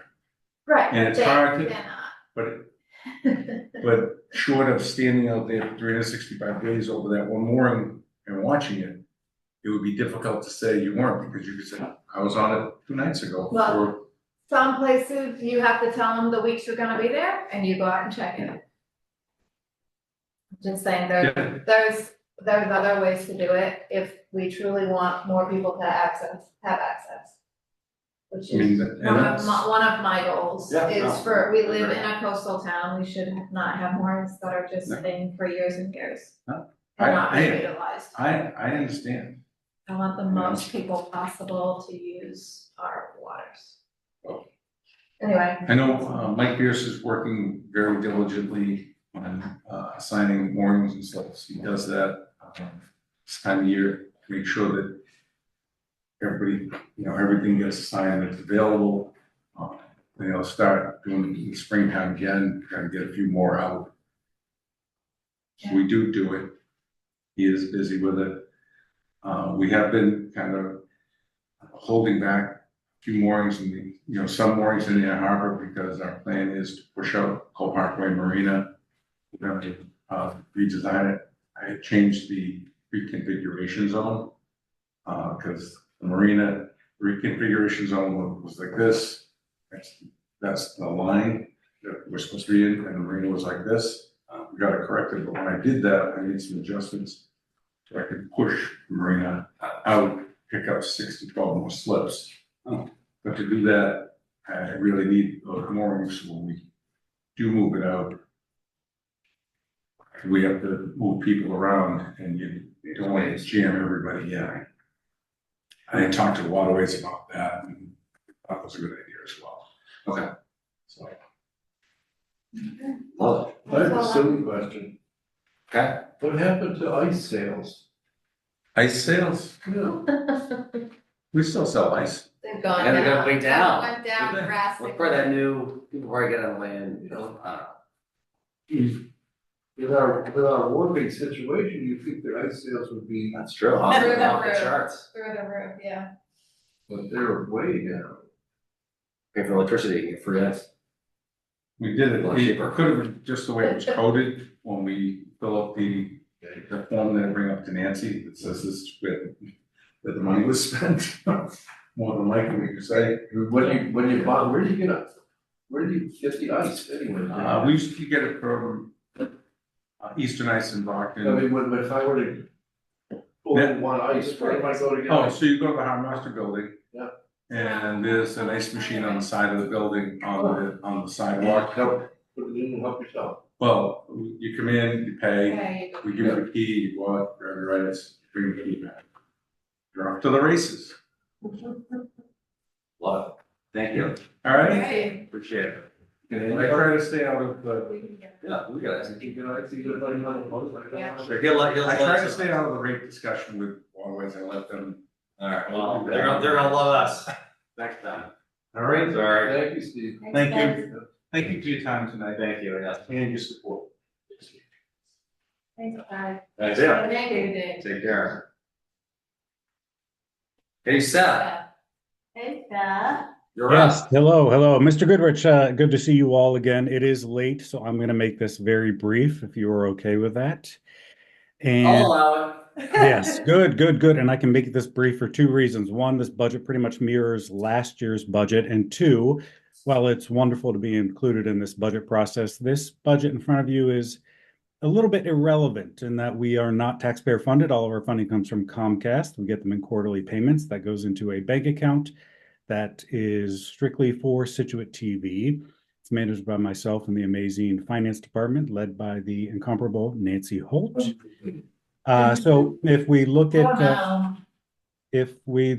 at numbers there's no dramatic changes. Salaries remain the usual increases. Where we spend that money, the majority of it goes to equipment and then subscriptions that we have thanks to the pandemic. When we look at challenges and accomplishments, I'll just touch briefly on two. One challenge, maybe as we all know, is that in certain hybrid meetings, hybrid meaning in person and virtual, there is an issue with audio. We know that in certain ones. It's important to know that we are working on that, but with the hybrid meetings and specifically how you're watching me right now on this monitor, is that is company specific. So we cannot simply take a microphone and attach it to this monitor. We need to wait for the company to create one. That is Zoom. Google does have a monitor that's very similar. They too are having issues. It's well known. They are working on it. They were working on it 2 years ago. Unfortunately, AI, artificial intelligence, took a priority. So it is still in the works. And please know I call them at least twice a month to check updates. So it should be coming along here soon. When we think about accomplishments, on that government meeting note, I will say that we we cover about, I would say, probably close to 40 government meetings a month. And we make it look seamless. We make it look easy. It's not. It's a game of chess. It's a game of scheduling. It's a game of being a bouncer, really, and monitoring and make sure nothing goes wrong. And finally, I'll wrap this up with another accomplishment, and that I think, while the amount of government meetings we cover they are important, I would say I think that we've recognized from a public standpoint what people really want is to see their community. As we all know, local journalism is it's tough right now. And I think that in the last year, we've really zeroed in on figuring out, covering, whether it's news, whether it's sports, with community events. And I think we've done a really good job with that. And I think the residents of Scituate have appreciated it. So that's my budget presentation to you. Well, thank you. Court, you're always included, Seth. And your whole staff, and you really are the link. I mean, again, it's very difficult. The BTD does the best, getting around many things that they can, but it's tough. So I appreciate the work all of you do, and yeah, I mean, it's invaluable. Getting this into everyone's homes and having access to it is incredible. So good. Thank you. You're here. Thank you. All right. No further questions? We're good. Thank you, Seth. Thank you. And he doesn't get to go away yet. No? No. Now we're on to the annual and special town meeting warrants for April 14th. Mr. Chairman, you want to go back to shellfish? Yeah. Yeah. Oh, we're gonna have him come in, or do you want us to go over? I mean, he's not, he did send, I do Okay. think it's important, just highlight a couple things that Sure. he's doing. And this is, Shellfish Department, I mean, it's like small but mighty, right? There's ongoing water sampling happening in the North South River as well as Briggs Harbor. And that's in conjunction with Department of Marine Fisheries. The aquaculture growers have been harvesting oysters since October. They are filling out a questionnaire with Mike and will be providing feedback and comments, and they are scheduled to brief the select board on January 21st. So we look forward to that in the new year. Mike's also working with the Shellfish Advisory Committee and Waterways to draft and create bylaw that will align with the right to farm, right to fish community. So we'll look forward to that in the new year. The North South River Watershed Association, they did a shell fishing expo on November 24th. They had almost 30 people attending. And they went through digging techniques and safety related to clamming on the flats, which is also important for access and getting folks out to shellfish in our rivers. He completed a shellfish relay in September, and that was like 200 bushels on the North and South River. And interestingly enough, there's also sampling in Scituate Harbor. And the past test results were really good. Remember, we're sewered all around the harbor. So the results are pretty good there. So if they test, that could potentially be a conditional opening so that you could have an upweller or something, and that's like to grow little baby oysters and then get them ready to put out on the farm. And or it could be a possible area for that. And then again, recreational shellfishing is open and they're selling permits. So anyway, thought I'd highlight a couple things. He did do the work of pulling it together. All right, and it was quick. All right. Now we can close the warrant. Did you get your thing? Don't you want to add something? Yeah, well, I want to clarify. You got a new sheet in, like. There's This one here? Yeah. with the red. Yeah, I added the red.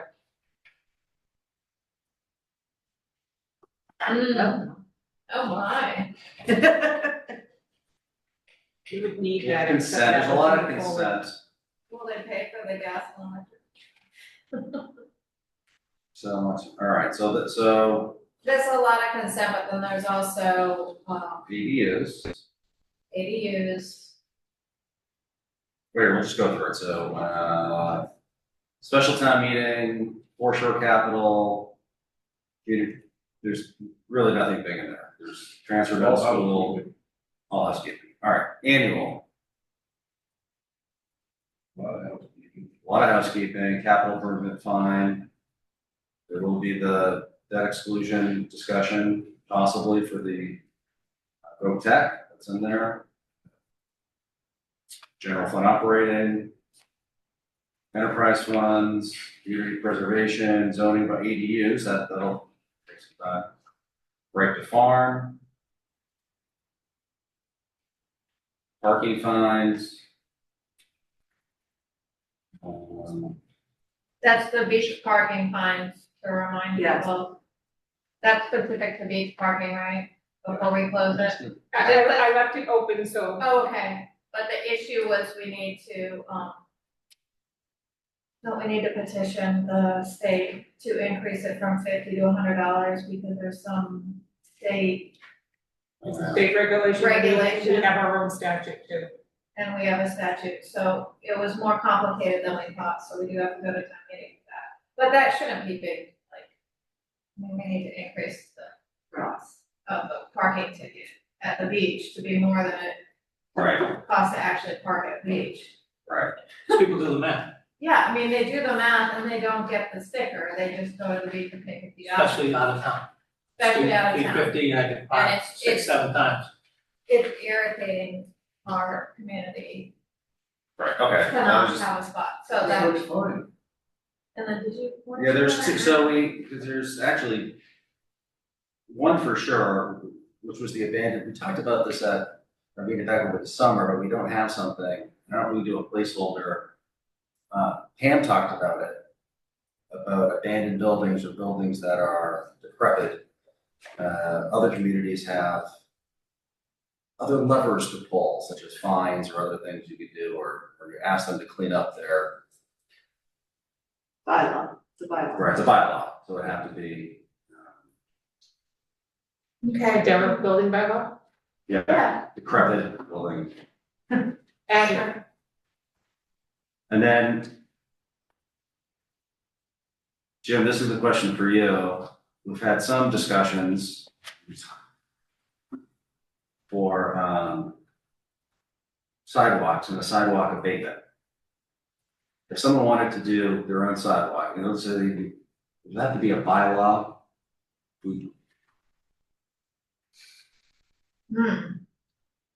Charge a betterment fee for a Yeah. sidewalk.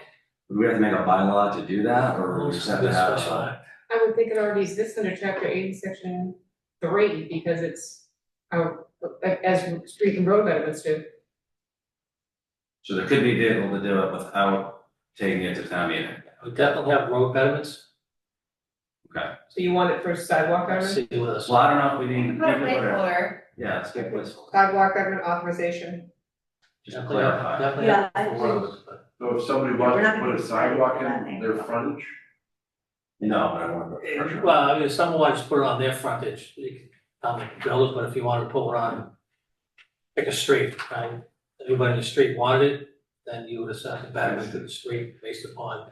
And we've had residents say we want to do the street, all five of us, we're going to pay. Hey, let's let- let's do it. Is that a thing? It's possibly a thing.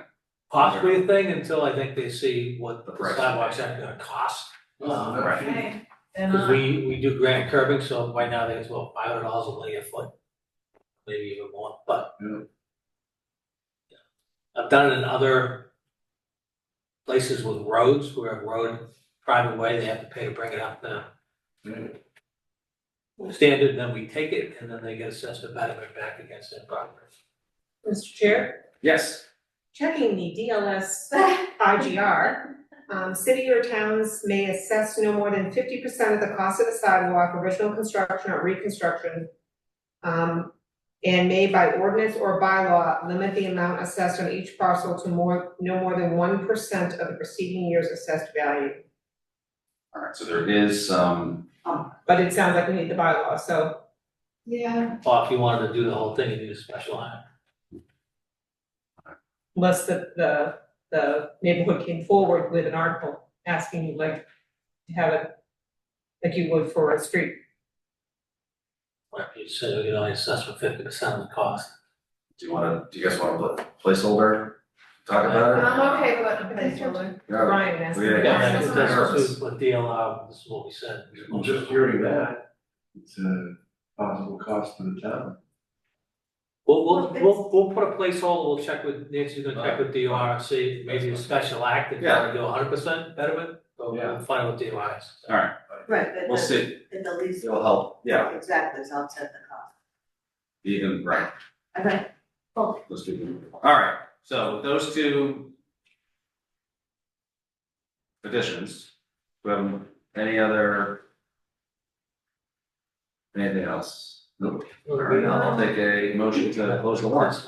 Motion to close the warrant as written. Second, as revised. As revised. As revised and written. You, Mr. Gilmore, seconded by Ms. Canfield, all those in favor? Aye. All right. Three layers. Take a motion. Motion. Move to Okay, go ahead. Whoa. oh, sorry, go ahead. No, go ahead. Move to approve the renewal of the drain layers license for Topman Enterprises Incorporated, Ringler Excavation, Laria Brothers Incorporated, and Paul X. Spencer Jr. Moved by Ms. Harrison, seconded by Mr. Second. Gilmore. All those in favor? Aye, it's unanimous. Nancy, you want to declare some surplus? I do. The recreation department has a small Boston whaler. Oh. I think we put a picture in it in your backup. It's a lovely little thing. It's. And it comes with trailer, but no It's boat, aged. and no To motor. perfection. But it would It be is a great aged. project for somebody. Yeah, the rec department. Had their way with that, though. All right, move that the select board to declare the 1979 15-foot Boston whaler boat. Yeah, Okay. those whalers That last hurt. forever, by the way. What? He said he's older than me, and I said that hurt. What's older than me? With trailer, but no motor as surplus, so that it may be auctioned at the next online auction held by the town. You could also pick up some Mordecai Lincoln. And take it home with your Australia. take it home with your new whaler. Yes, with trailer. They could do it, Put the encyclopedia. second, they could do it a giveaway on WATD. Seconded, moved by Ms. Harrison, seconded by, who are you, Mr. Gilmore? All those in favor? Aye.